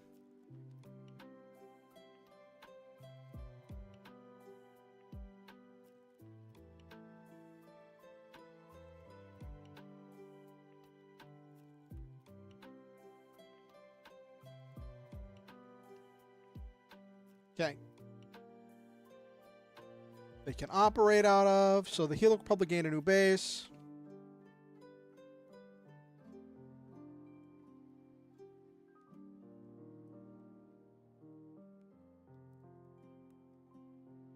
So I'll just have a mission.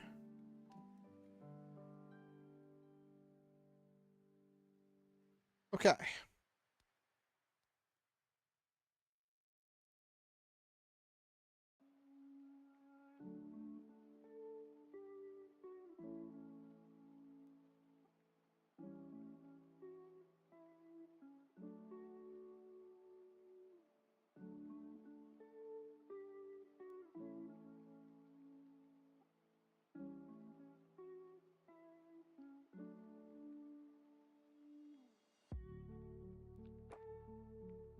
What was her name again? I know I have.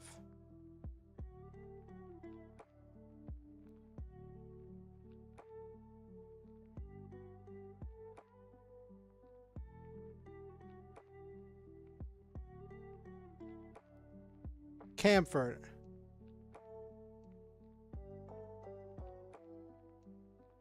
President Camford. Let me double check that.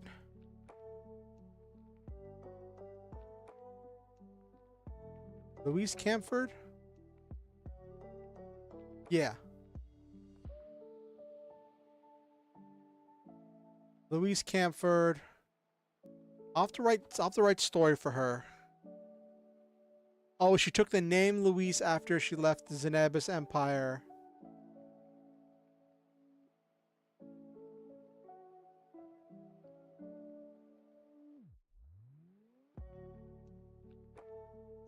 Oh, okay. No, not Camford. Campford.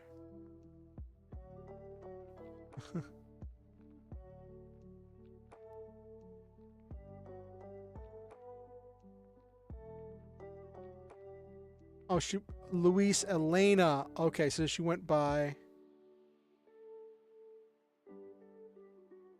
She didn't even change her last name. She just changed her first name. She just changed her middle name and then went by her middle name. That's funny.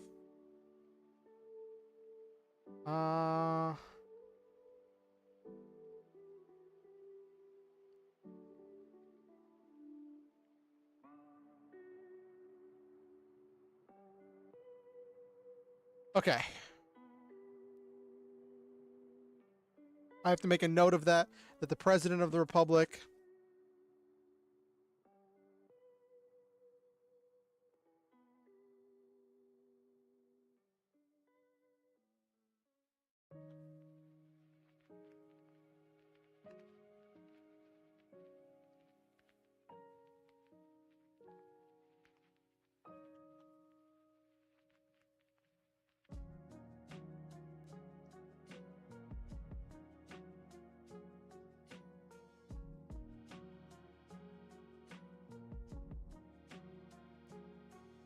Okay. So this will be a mission for the players. The players have previously said they wanted to talk to the leadership of the Helix Republic. And the players are going to get invited to the new base that Horus helped the Helix Republic get. And they're going to be invited there in order to video conference with Luis Elena Camford. But Horus, these techno chuny bios, are going to contact the party and say, when you go in, can you plant this device there so we can hack their system and find out all their secrets? and the players will have to decide if they want to take that job. So I like that. We can work with that.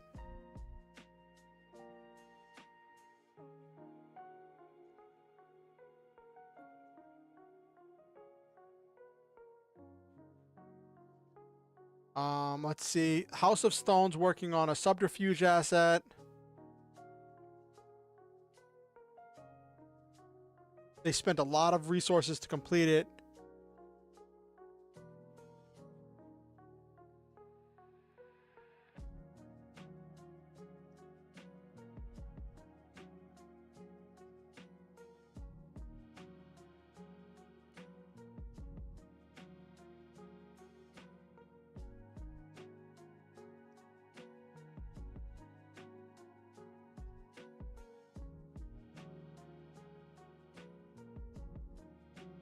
Spec Ops frames.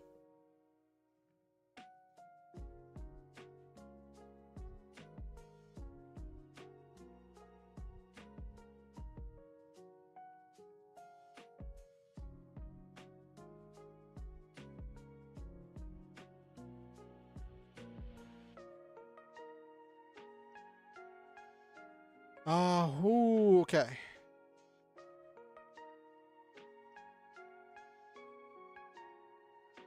There's a web here because the House of Promise steals the ships from the Corsair.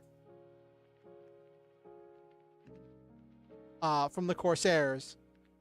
And then the House of Stone is gonna make their own versions of these ships. The House of Stone and the House of Promise aren't exactly enemies, but they aren't exactly friends.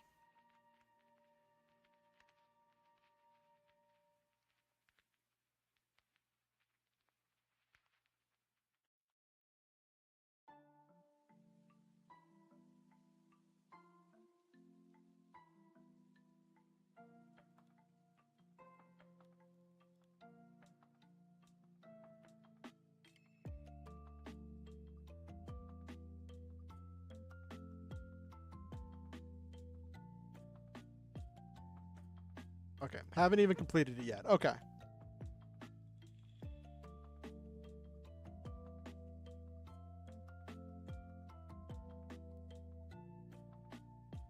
Okay.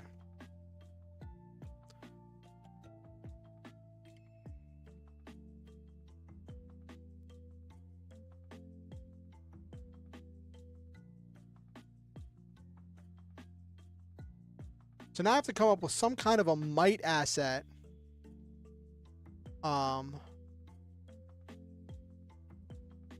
So the House of Promise took these ships from the Corsairs and the mechs.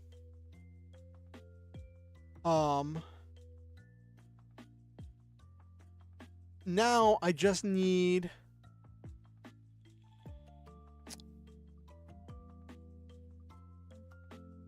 I want a mission for the House of Remembrance one. Where they're well no, they're already going on that mission, so I'll probably have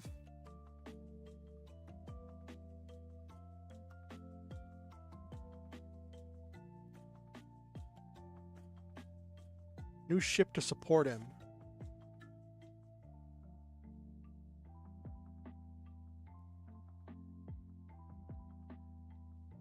Okay.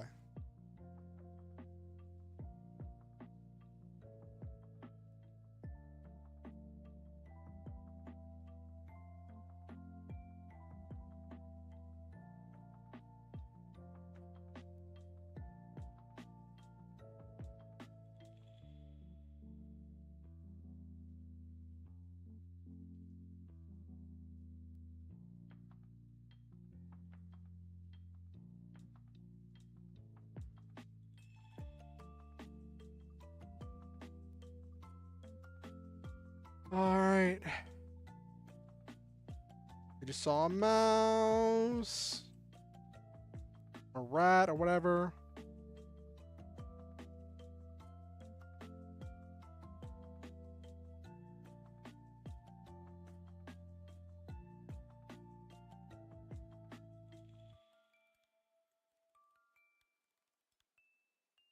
Just too small.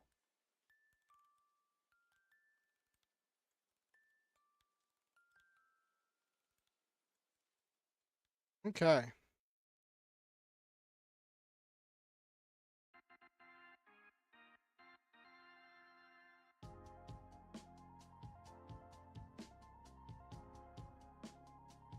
Okay.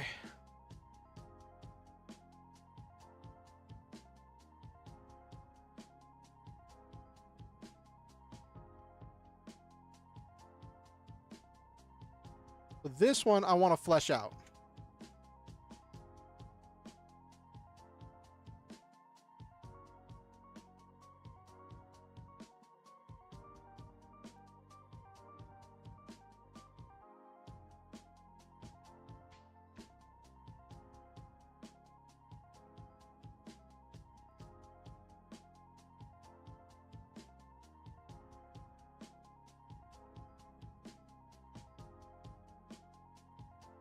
HA was exploiting miners.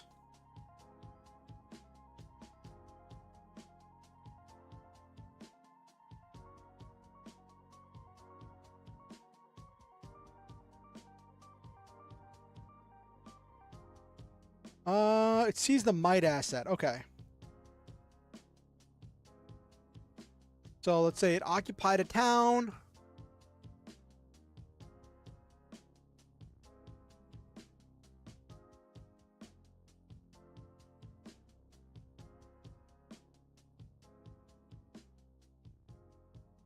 Set up.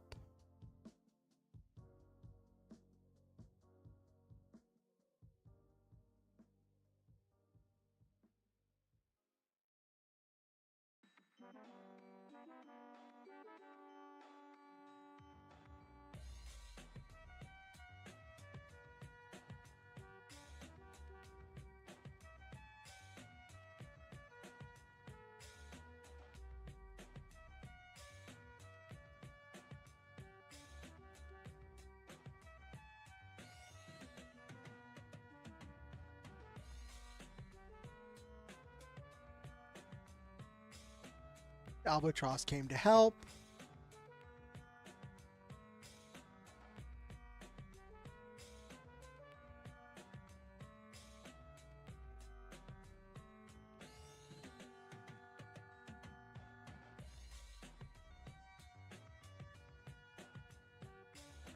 Albatross calling upon the Gylos Empire.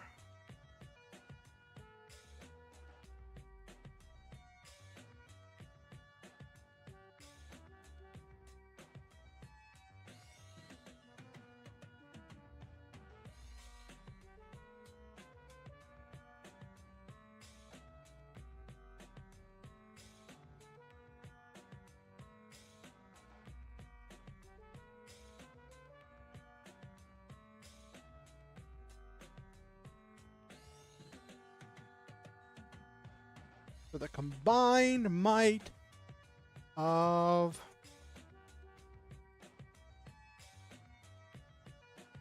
HA was no match.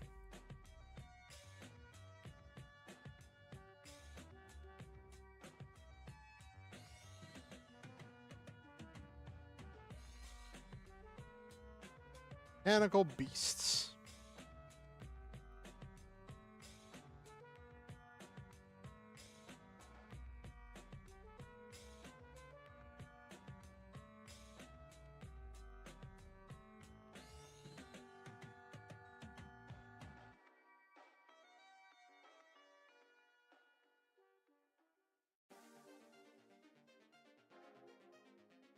Okay. All right. So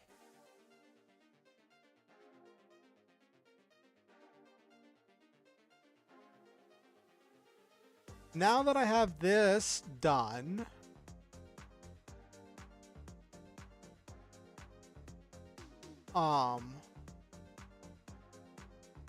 let's put together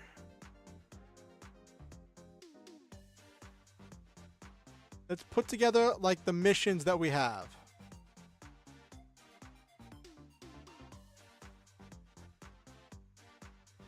And create. There we go.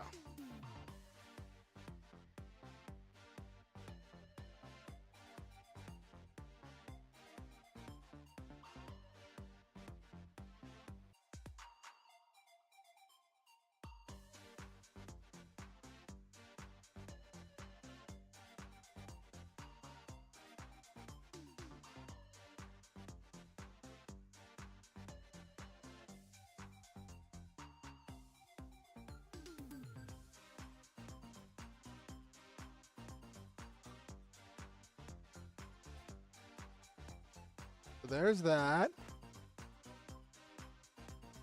Ba ba da ba da.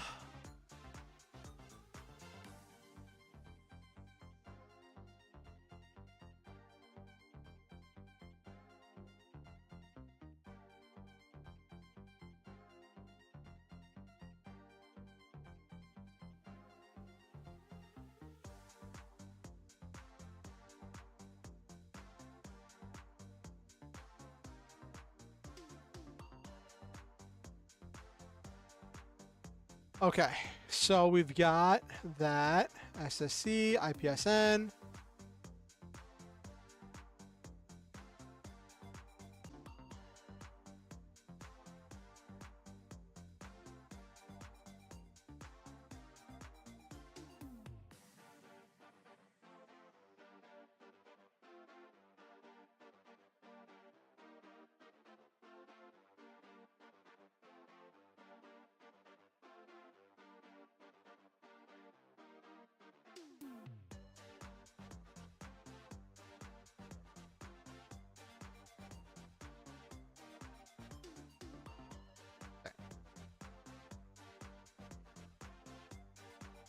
Okay, and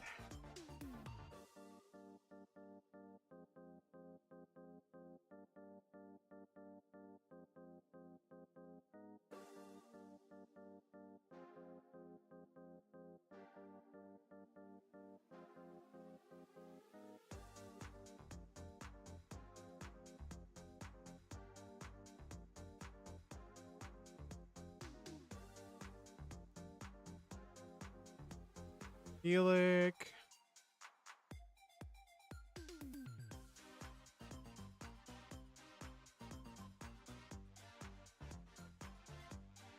House of Promise, no.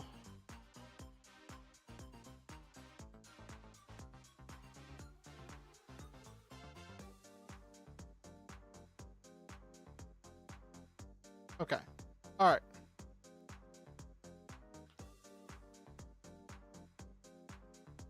So, after all that, running the faction game, getting all of these interactions, of who does what, and explanations, the final result for the players are these 4 missions. SSC wants the party to do a mission to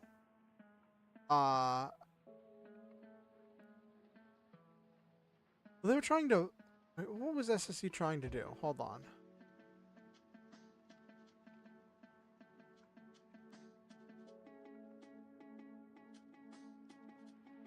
They tried to take a might asset through influence. Okay.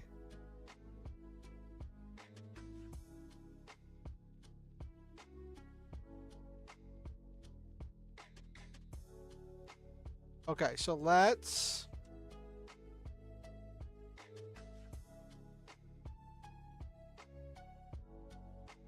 Okay.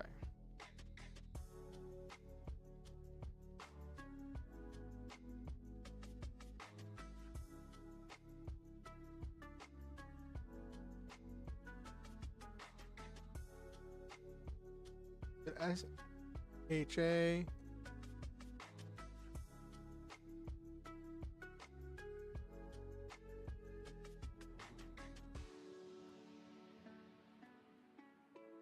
SSC asked the party to do a mission to rescue some of the people who were sent to negotiate the buyout of an HA base.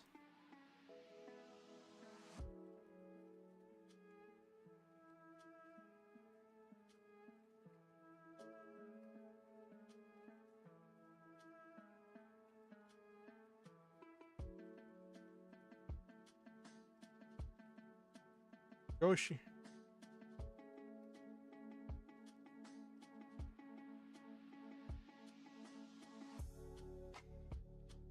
If they want it, okay. So there's that mission. I have to figure out where that mission's taking place. But so there's the first mission.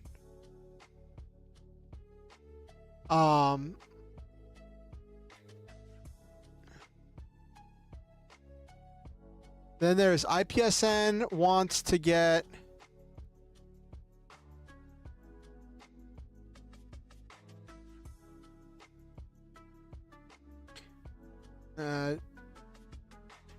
don't need that.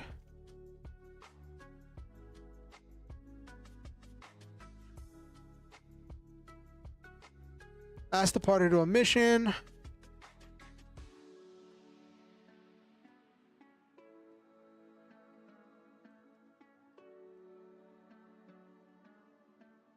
Ooh, I should have the pirates be like some kind of a thing.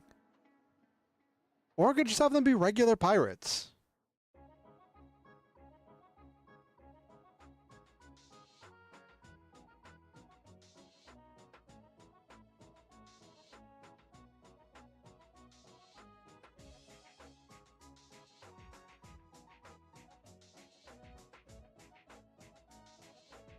All right.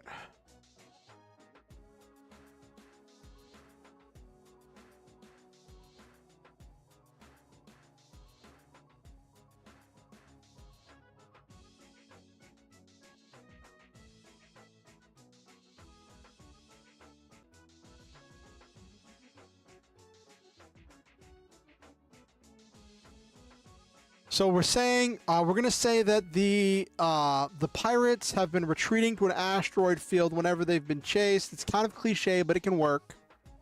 So the players need to brave the asteroid field in order to deal with the pirates.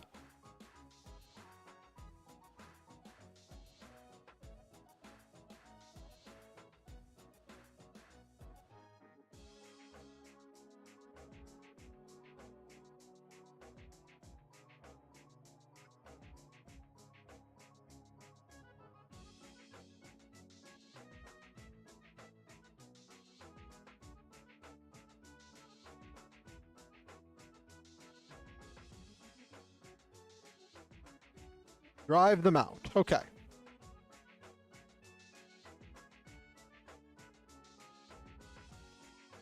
Okay. We're doing pretty good here.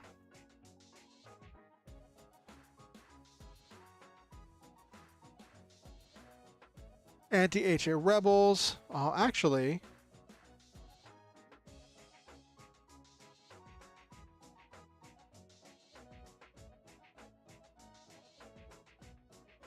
We'll go full cliche. What do you think, chat? Let's want to go full cliche, full send on this. I have it trying to find medicine.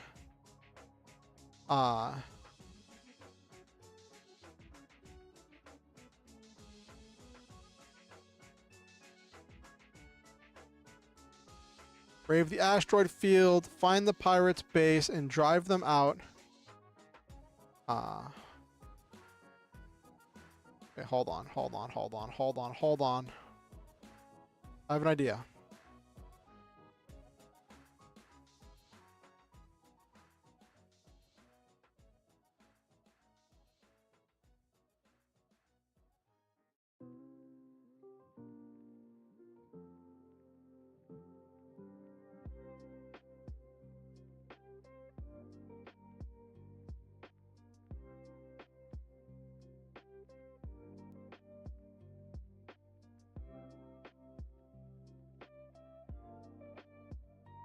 Having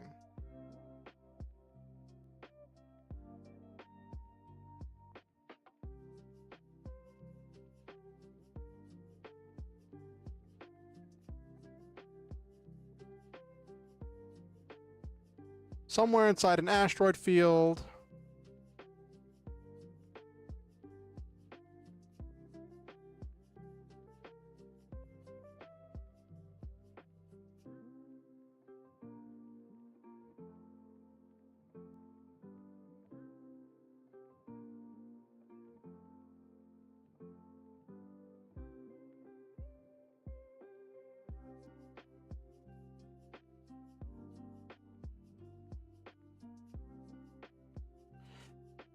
They have taken a shipment of medicine and are ransoming the medicine.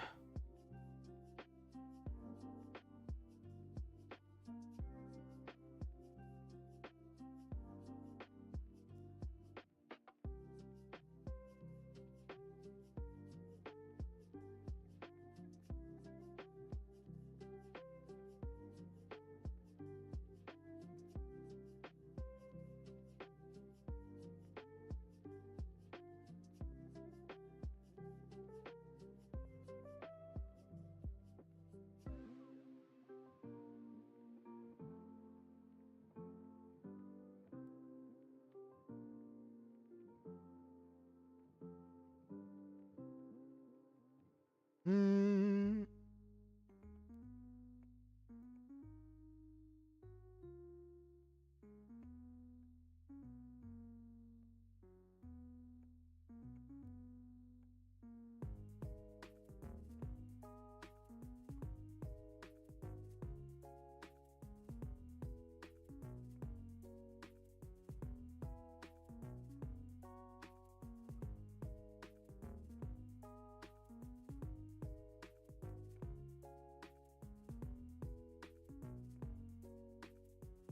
Uh, 5 months to get the medicine.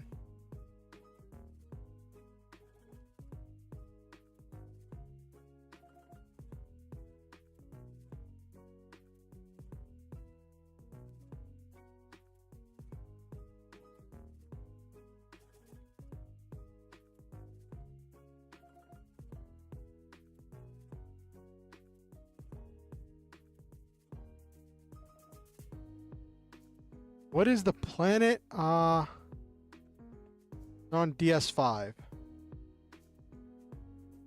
I'll find the name later.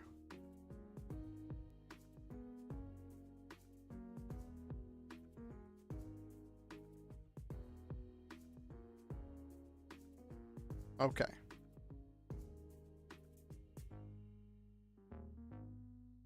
Alright, trying to get allies, calls the party to check in on them to help with... Actually, might go the other direction, actually.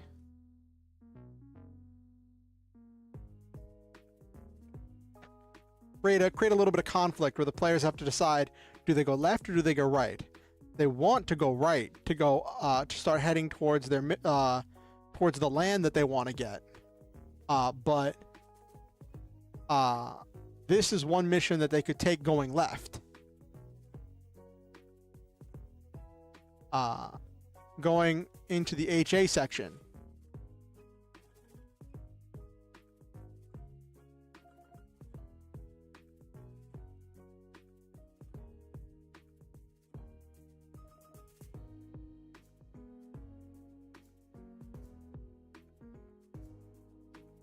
Well, the thing is, you're dealing with intergalactic travel times.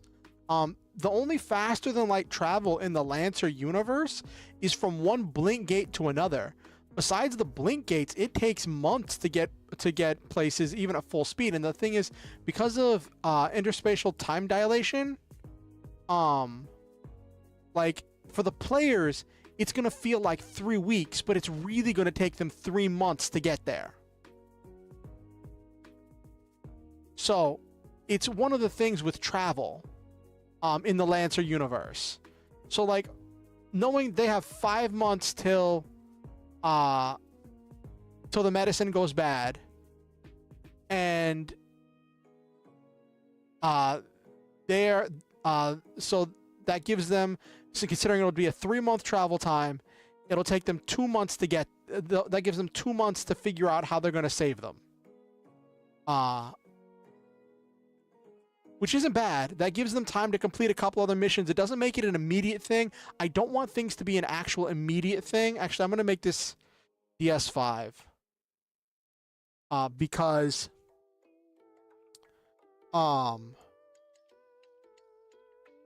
as much as I want to have the players be forced with a decision, I should be helping the players head in the direction that they want to go. The players have said they wanted to go to the KTB planets. So I should be giving them missions that take them to the KTB planets. Yeah,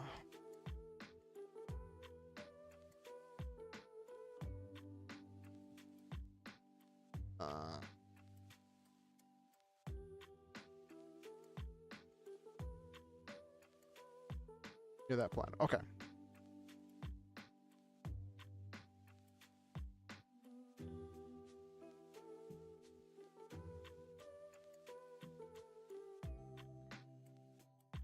Anti-HA rebels.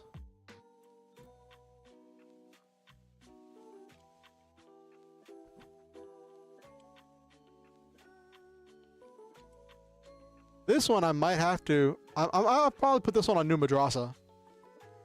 The planet they're on, which has a little bit of both.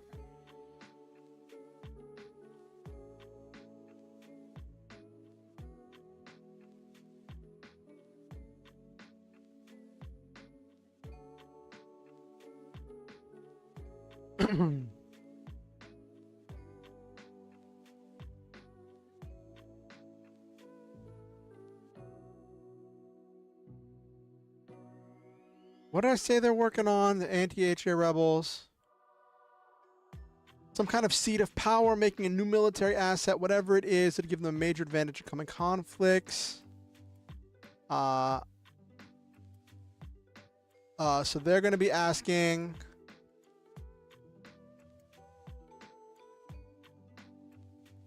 Okay.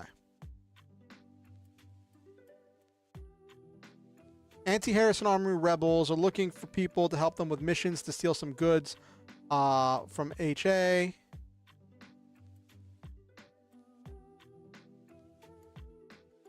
We'll make the new thing stealth tech. New ship tech.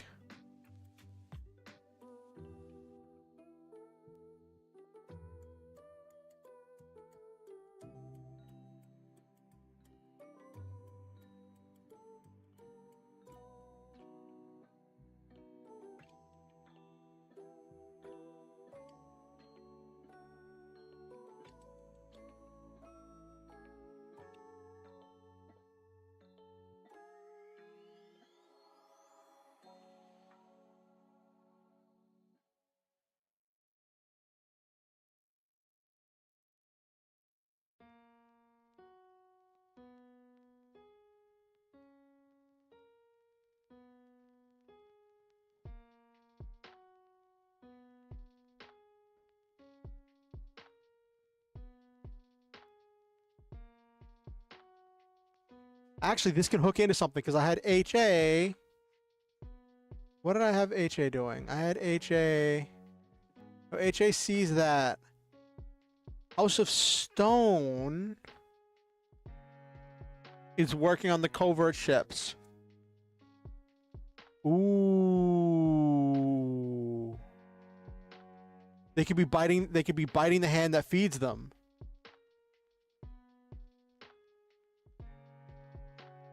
They could be biting the hand that feeds them. Okay.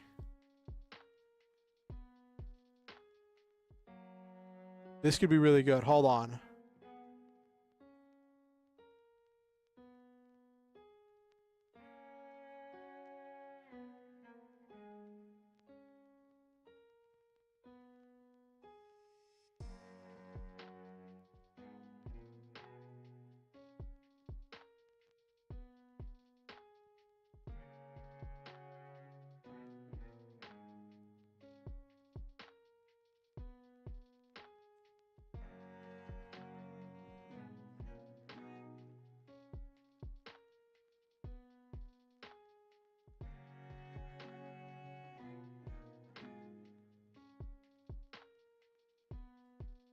House of Stone has refused to share their latest ship tech.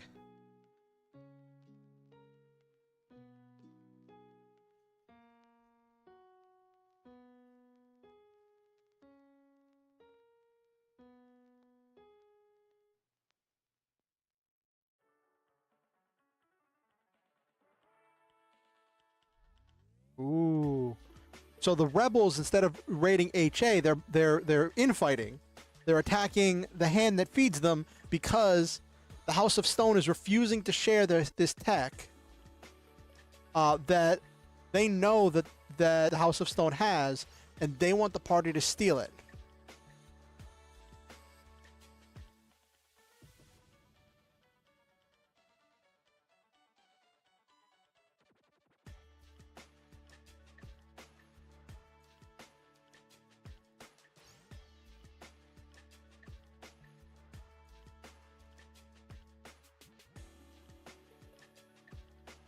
One of the smaller ships.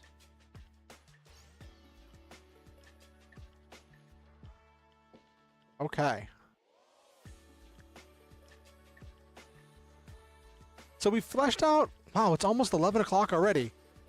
After doing that entire... I'm glad I started. I was worried I wasn't going to have enough to do during the stream because I'd already started doing stuff earlier today. But it's really interesting that, like, even though I already had so much stuff done, we were able to get so much stuff done with coming up with player-facing things that the players would learn about. right? Like, I'm gonna give them all of this document, right? But I'm like,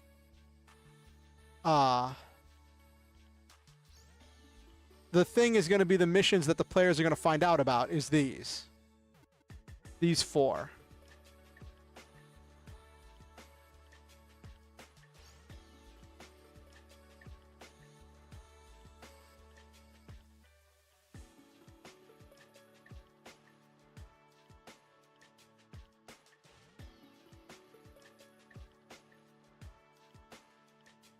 Yeah.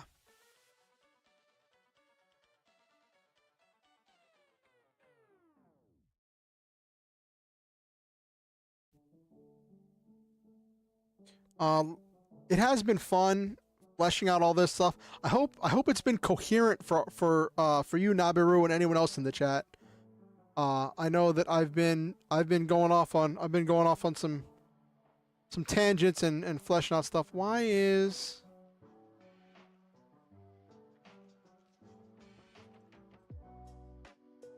Oh no. My internet connection is doing something weird. The status of my OBS is like red or yellow. This is why I keep my bit rate low, so if it drops a little bit, it's not going to get much worse. Okay, it looks like it's...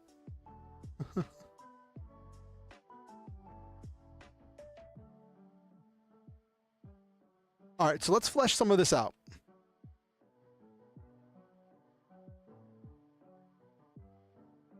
But yeah, so then I'll just design these 4 missions.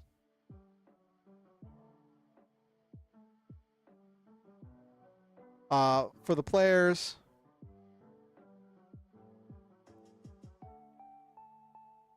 A lot of this stuff is revolving around the stealth machines. A lot of this story and a lot of this that's happening is revolving around the increasing technology of the new stealth ships.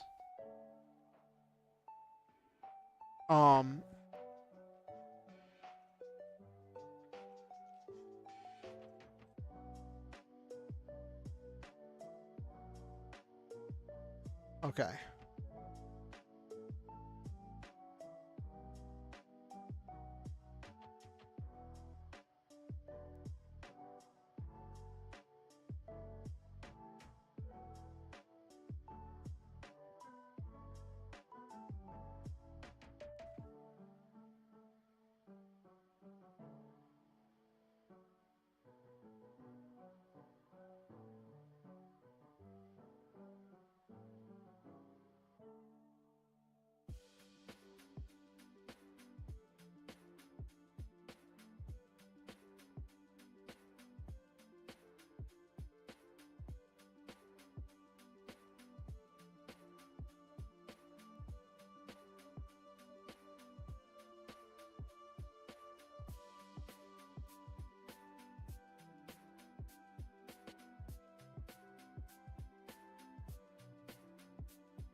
Everyone wants this tech. Okay.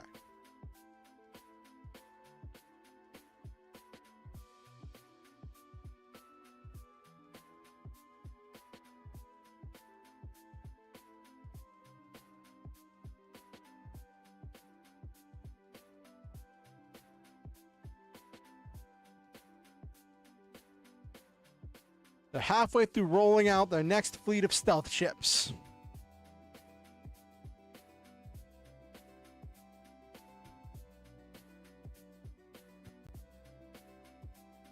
Already got some stealth mechs.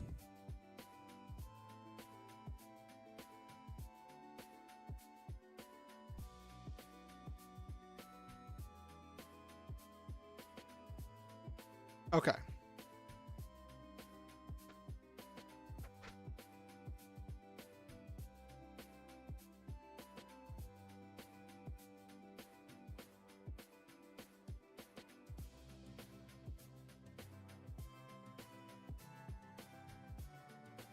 Okay, so let's expand a little bit on Luis Elena Camford, the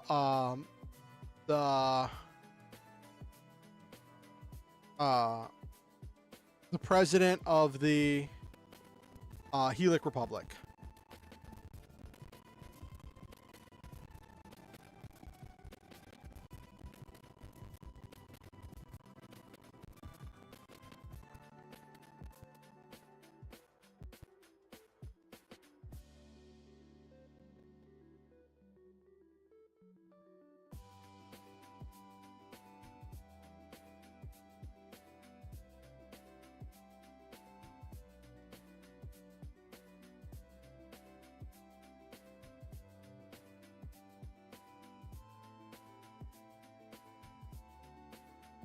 Most of her adult life. I don't know how much this data I'm going to give to my players. I'm probably going to put this on a separate document. Actually, you know what? Let me open. So this document I'm going to give my players access to. It just has the player plot hooks and the things that the players are going to find out about next session.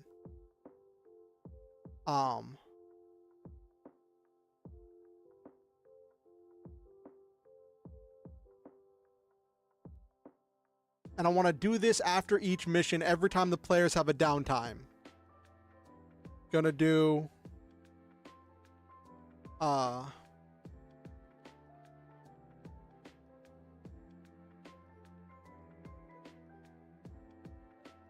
gonna do some kind of a thing where now the players get some kind of missions.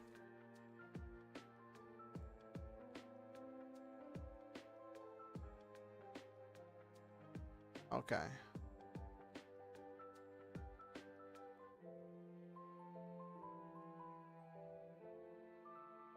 Okay.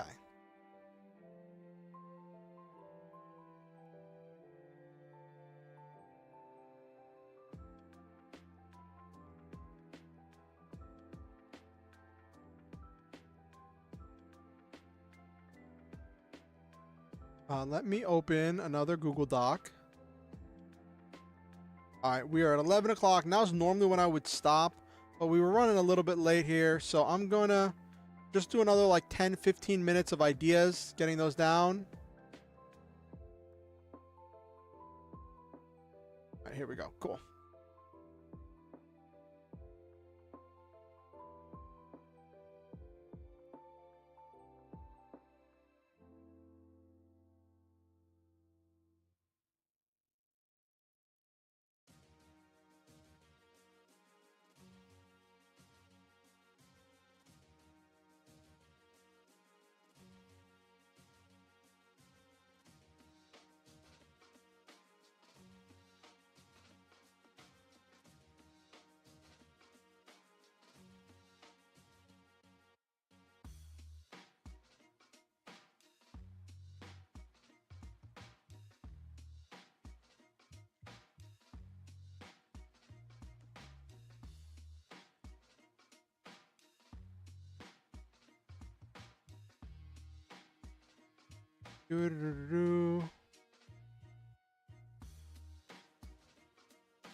Louise Teresa Camford. Okay.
She fled.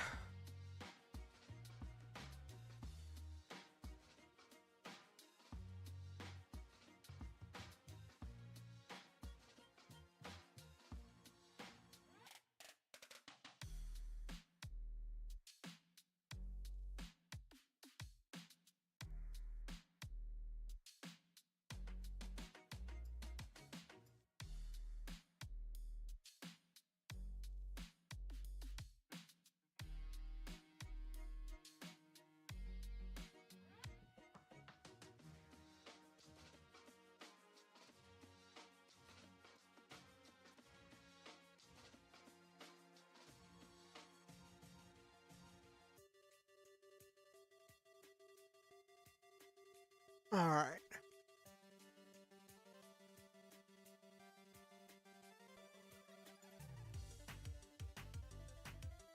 Okay, so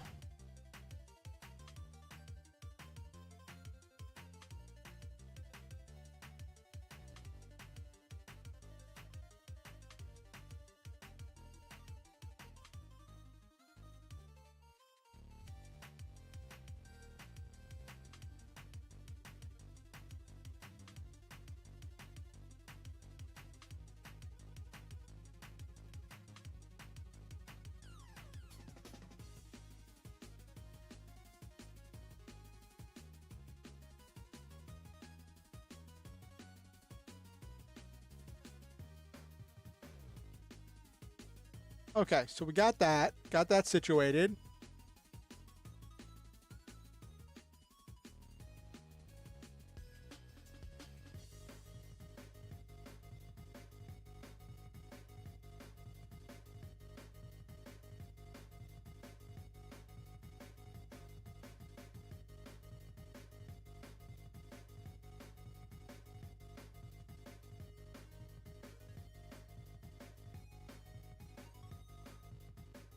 Uh,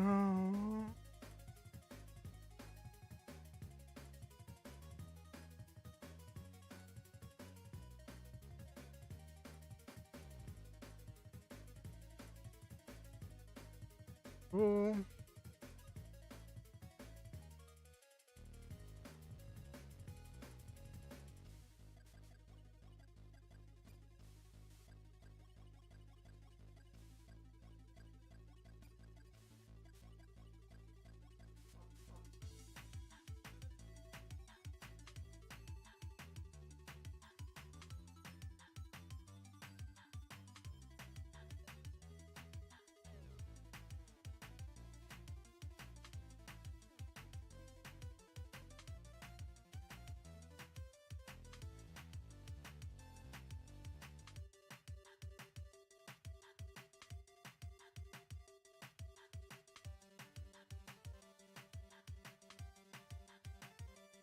let me see.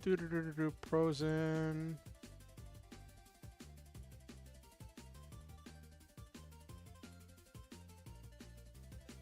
Uh,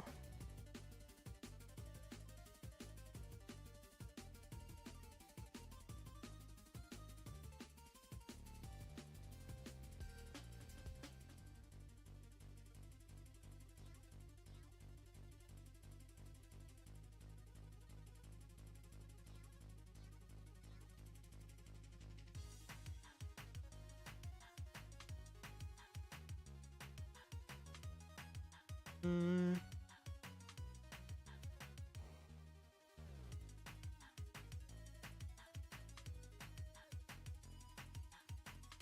the man who started the empire of the same name. She was at the time the only heir, as God the Pros was yet to be born. Planned.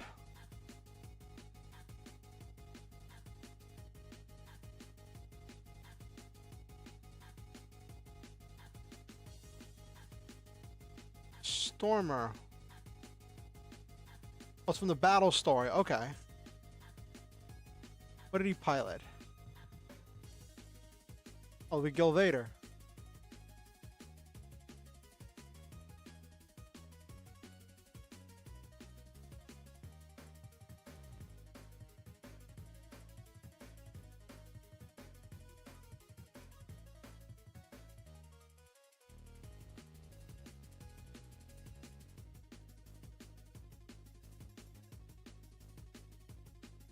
No, I'm not going to deal with them.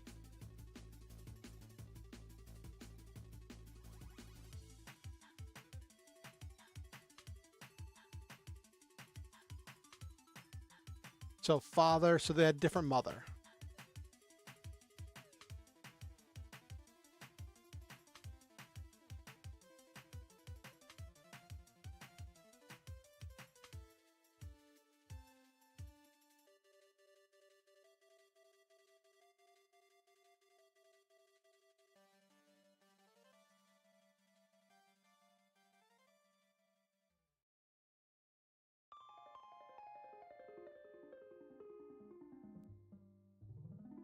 So they have different mothers. Okay. Okay.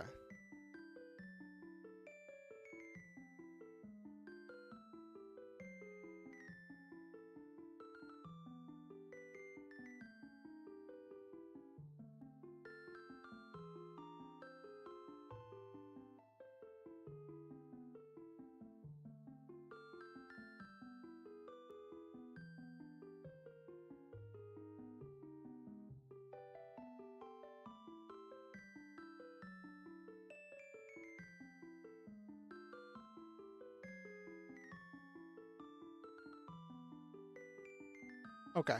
I'm not going to deal with that. I'm not going to delve too deeply into that.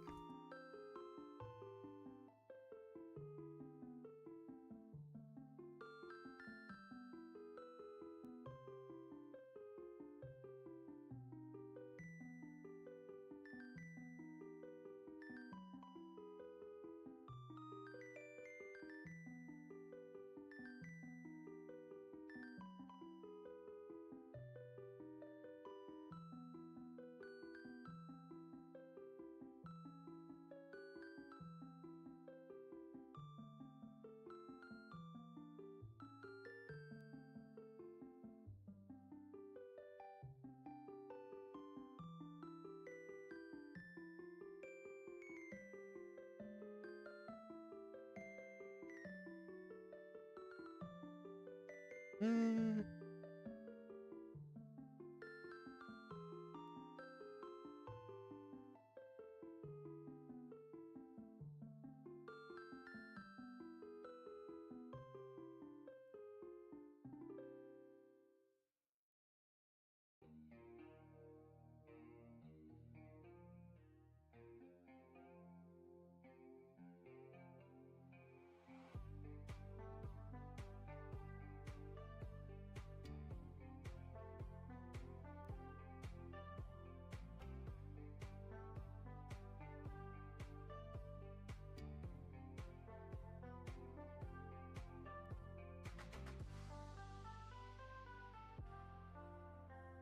So the players are in 51. Wait, what?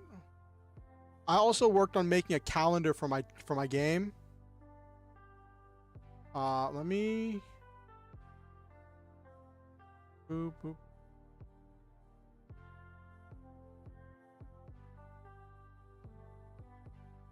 $51.01 is what they're at now, so it would be 50.99.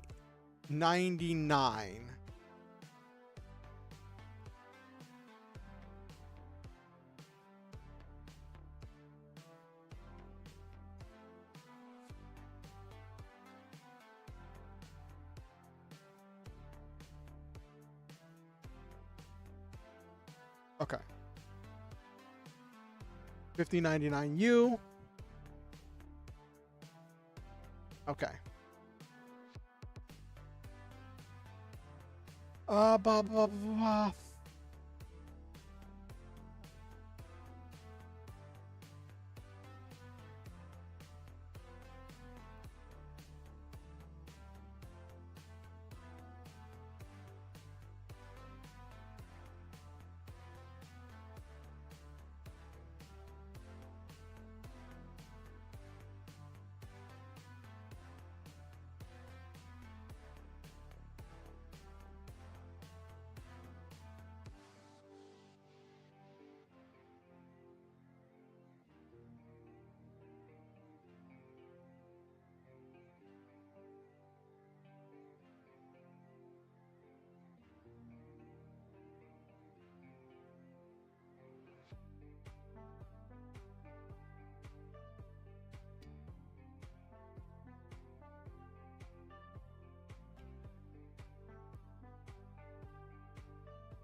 Okay.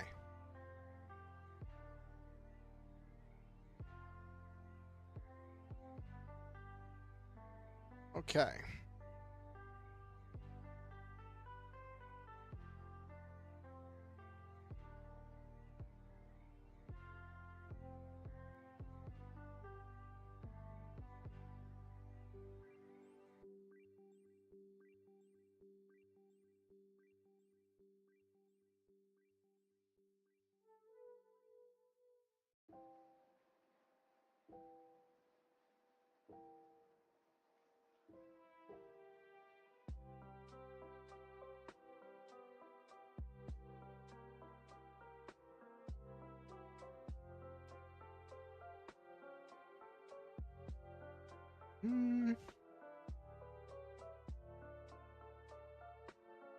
Okay.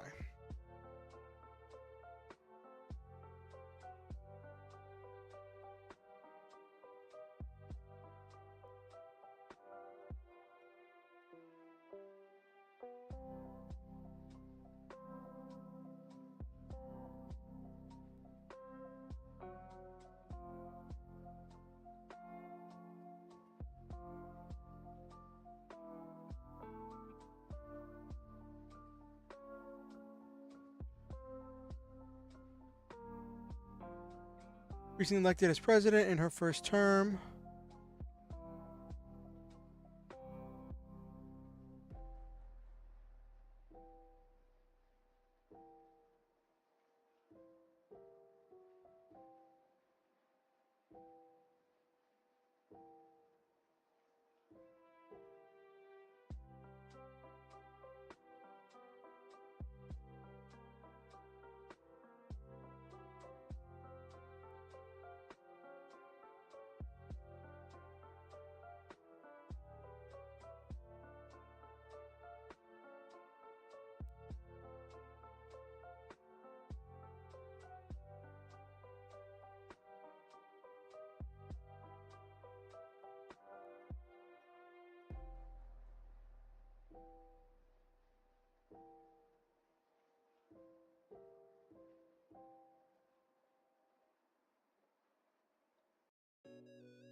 So right now I'm defining why. So you may be wondering why I'm defining on this the specifics of what happens in the Helic Republic. And that's because the Helic Republic is a major faction that the players are going to be interacting with. And if the players are going to be interacting with some of the leaders of this faction, then I need to have defined, like, will this leader always be there? How long has this leader been there? Is this leader expecting to stay in power for a long period of time? And I think, since I'm trying to make the Helic Republic a very idealized democratic society, I think term limits are very important.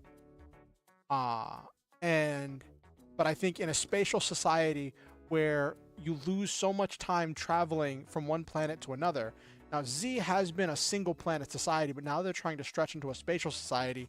I think it would make sense for them to have 5-year terms instead of 4. And then also have a thing where if they're in the middle of like a war or something where they need to not change leaders, they can do a special vote to extend a leader's reign. And do a thing where that could happen.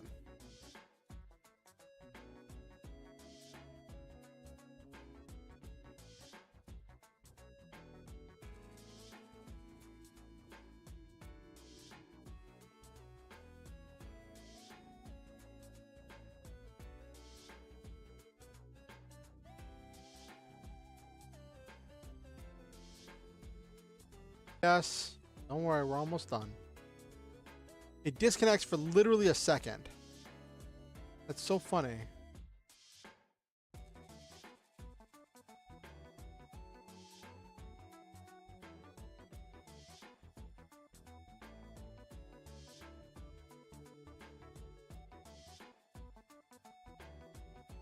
Okay.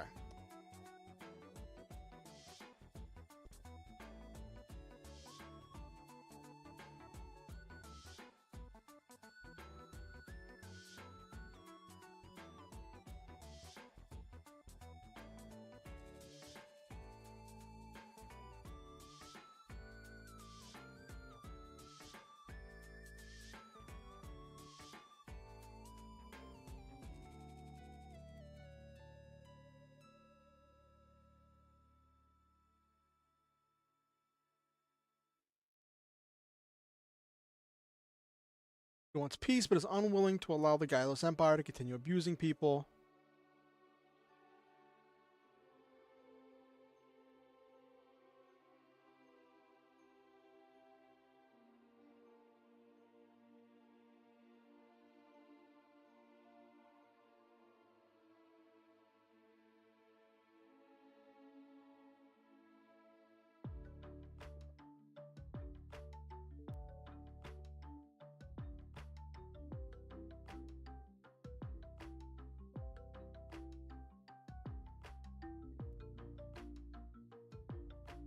She's horrified that they have expanded to different planets.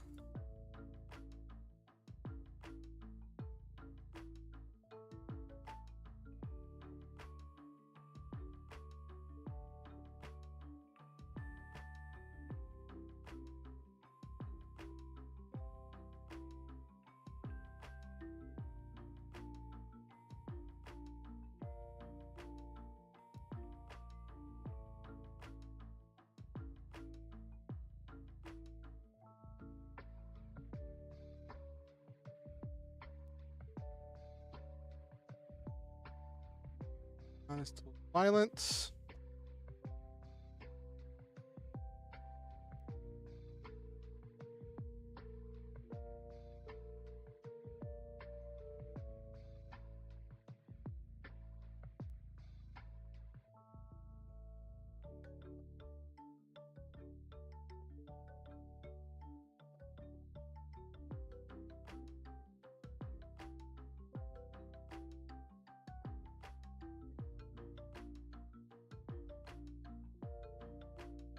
Up a natural leader.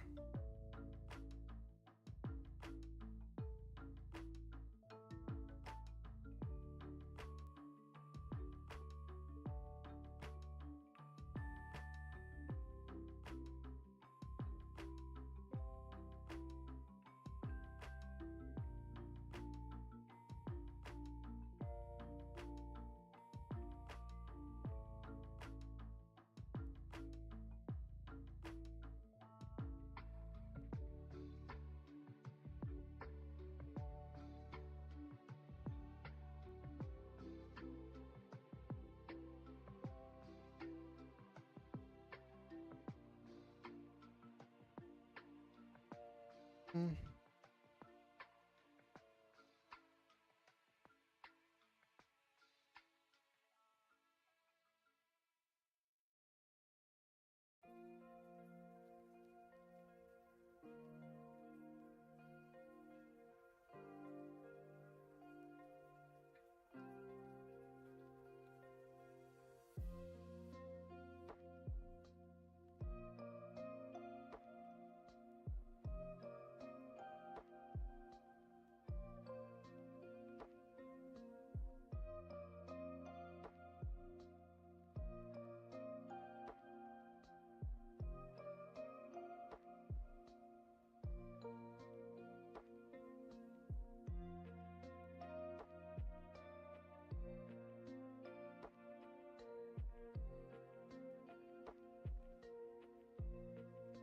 Okay.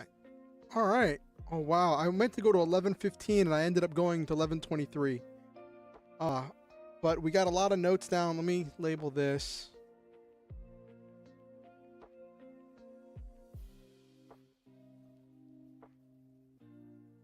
Okay.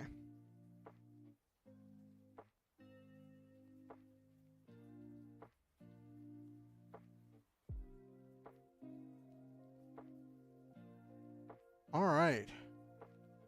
So I've gone over some stuff about the faction game, made some plot hooks, fleshed out a few things, a few actions of goings on. Oh my gosh, my model's doing crazy stuff. What is it doing? All right, there we go. That's better. All right, let's head over to the just chatting screen.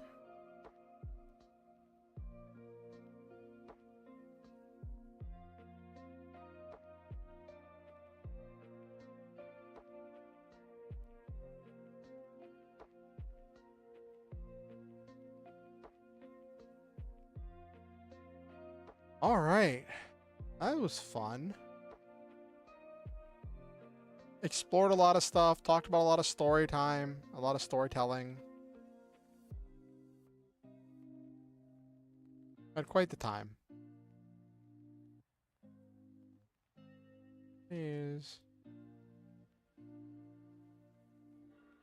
okay.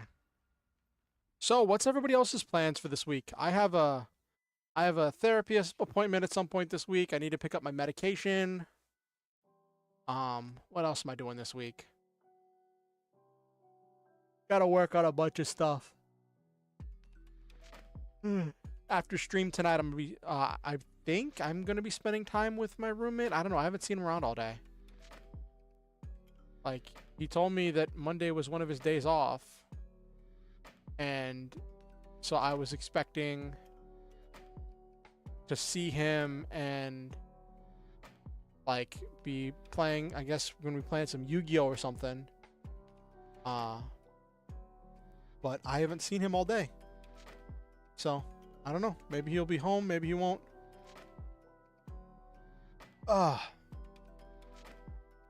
one fun thing. I finally killed the roach that was running around my keyboard the other day. Like, I finally caught it. It took some doing, but I finally managed to catch it and squish it. I'm proud of myself for finally dealing with it. Model, what are you doing? Model, what are you doing? Okay.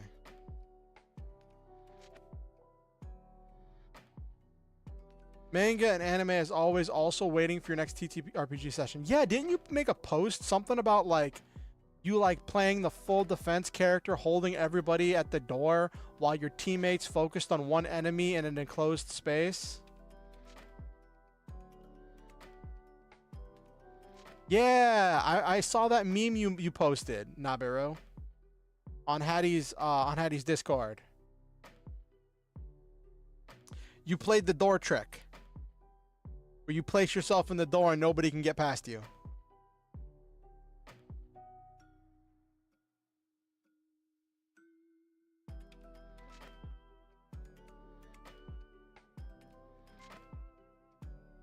Not on purpose.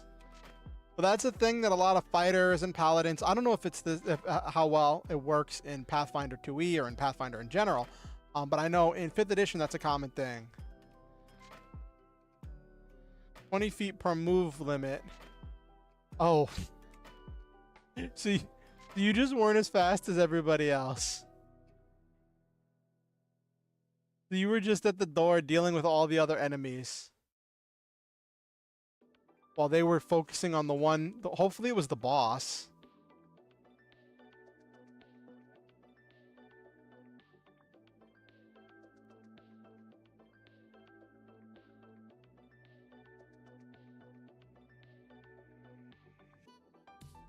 Fighting all the minor mobs, but they were all bouncing off your paladin, because you're a paladin, right, in that game?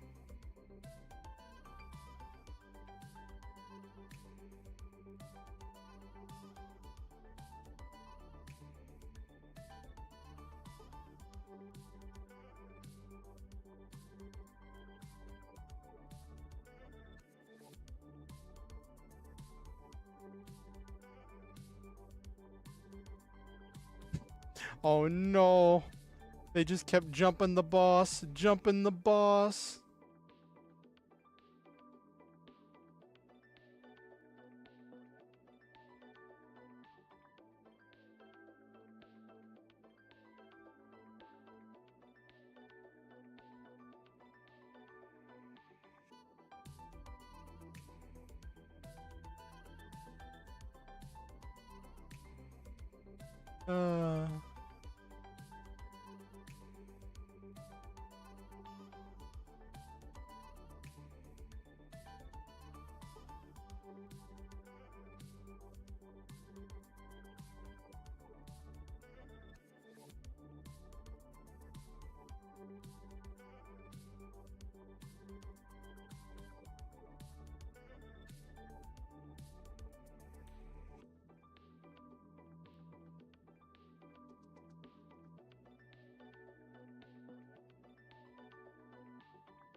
Ooh.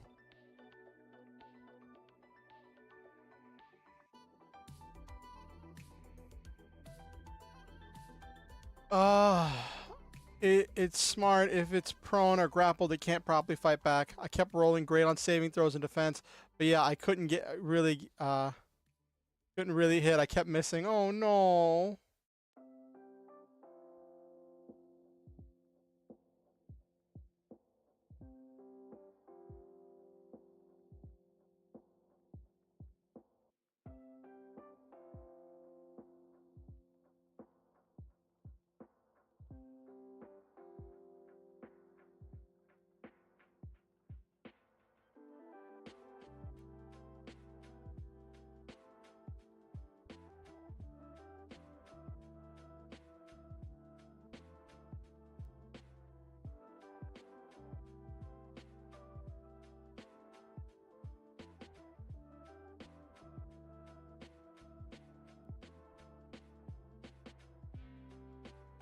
Do. I am curious about something.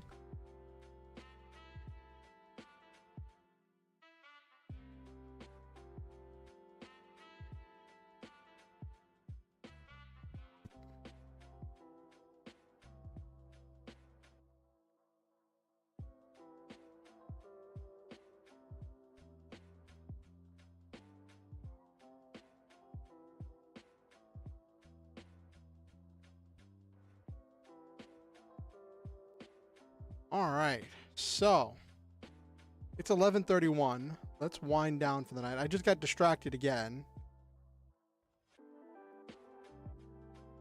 I got distracted because I was like, I saw that one of the characters was based in the Zoids Tactics games, and I'm like, oh, is that different from the one Zoids Assault that came out for the 360? Because Zoids Assault wasn't really based in the Zoids, like it used Zoids as like units, but it wasn't really based on the Zoid story.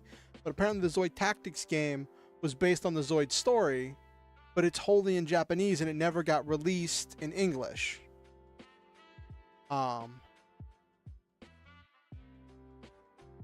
Which is kind of sad because I would have liked to play it.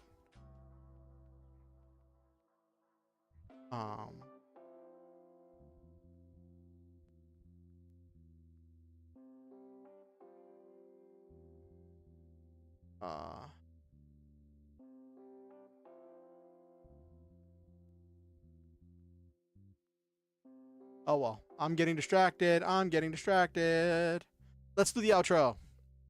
Thank you all for sitting through tonight's stream and for oh my gosh, what is my model doing? Why is my head go like all kinds of wonky? I leaned back slightly and now why must I keep calibrating you? I don't know. So this is what I get for high power mode, I guess. It has more features, but it is what it is. Anyway, so thank you all for coming along on this. I hope you learned something. I didn't really make any characters tonight. Well, I kind of worked on some characters. I worked on some of the NPCs. I didn't really make any characters. I showed off some of the characters I'd already made and came up with explanations and descriptions of them that I'm going to use in game. And that was fun. Maybe we'll do more of these in the future. It was nice working on stuff for the campaign. Maybe at some point I'll do a version of this for my Tuesday campaign. I don't know. I don't know how much longer that one's gonna go. I'd originally conceived that as more of a short series. But the thing is, since we're doing it every other week, it just gets really complex to deal with. And all the stuff that happens in that game. Anyway, let's wind down for the night. I like to say positive things about my viewers and speak goodness and positivity into the lives of all those who watch my stream. So I say to Nabiru, to Silva, to anyone who watched this stream and didn't say anything, to anyone who watches this VOD, I want to say that I love all of you and I believe in each and every one of you. I think that each one of you is truly special, one of a kind, and unique. I believe that all of you make this world a better place by living in it, that you each bring a unique, one-of-a-kind energy that only you can bring to everything you do. And I'm grateful every day to live in a world with you in it. Thank you for coming to my stream, and thank you for being a part of this community. Thank you for helping to make things better. Always remember the Star Hunter motto, though. Shoot for the stars, have wonderful adventures, live your dreams, and always stop to enjoy the memes. I do ask that you like the stream. It helps the algorithm with pushing it out to other people. It lets me know that people like what I'm doing and get some idea of how many people were here and what people are interested in, so I can look at what I'm going to be doing more of in the future. If you have any friends, relative, nemesis, arch nemesis, coworker, best friend for life, all of that stuff, and our best friend forever, because BFF, yeah, or Biffle, Anyway, if you have someone you think would enjoy my content, feel free to show them my content or invite them to the next stream. Next stream is going to be Friday, 8:30 p.m. EST. I look forward to seeing all of you there. I look forward to having all of you see whatever wild wackiness I get up to on Friday. Maybe I'll do more Zoids. Maybe I'll do some Chained Echoes. We'll see. Who knows? I might get wild. Might do some Legend of Dragoon. But we'll see. We'll see what happens. We'll see what comes next. But thank you all for coming. If you want to keep up with what I'm doing on my on YouTube, you can follow me. You can subscribe and ding the notification bell. It'll let you know whenever I go live or when I release any new content. If you want to keep up with what I'm doing outside of YouTube, you can follow me on X or Twitter or join my Discord. Links to both of those are in the description down below. With that said, I want you all to know that I care about all of you, and that I never want anyone to feel like they have to donate to be a member of this community. I never want anyone to feel like they have to give money to be welcome here. I do this as a hobby. And with that said, I am grateful to everyone who has donated in the past and helped make things possible for me and helped me do things and just help improve the stream and improve my life. And if you ever feel motivated to donate, to improve the stream, to help me out, to do any number of things, and you are financially stable enough and in a position to do so, there are links where you can do so in the description. Thank you for coming to the stream. Thank you for being amazing, and I will see all of you on Friday.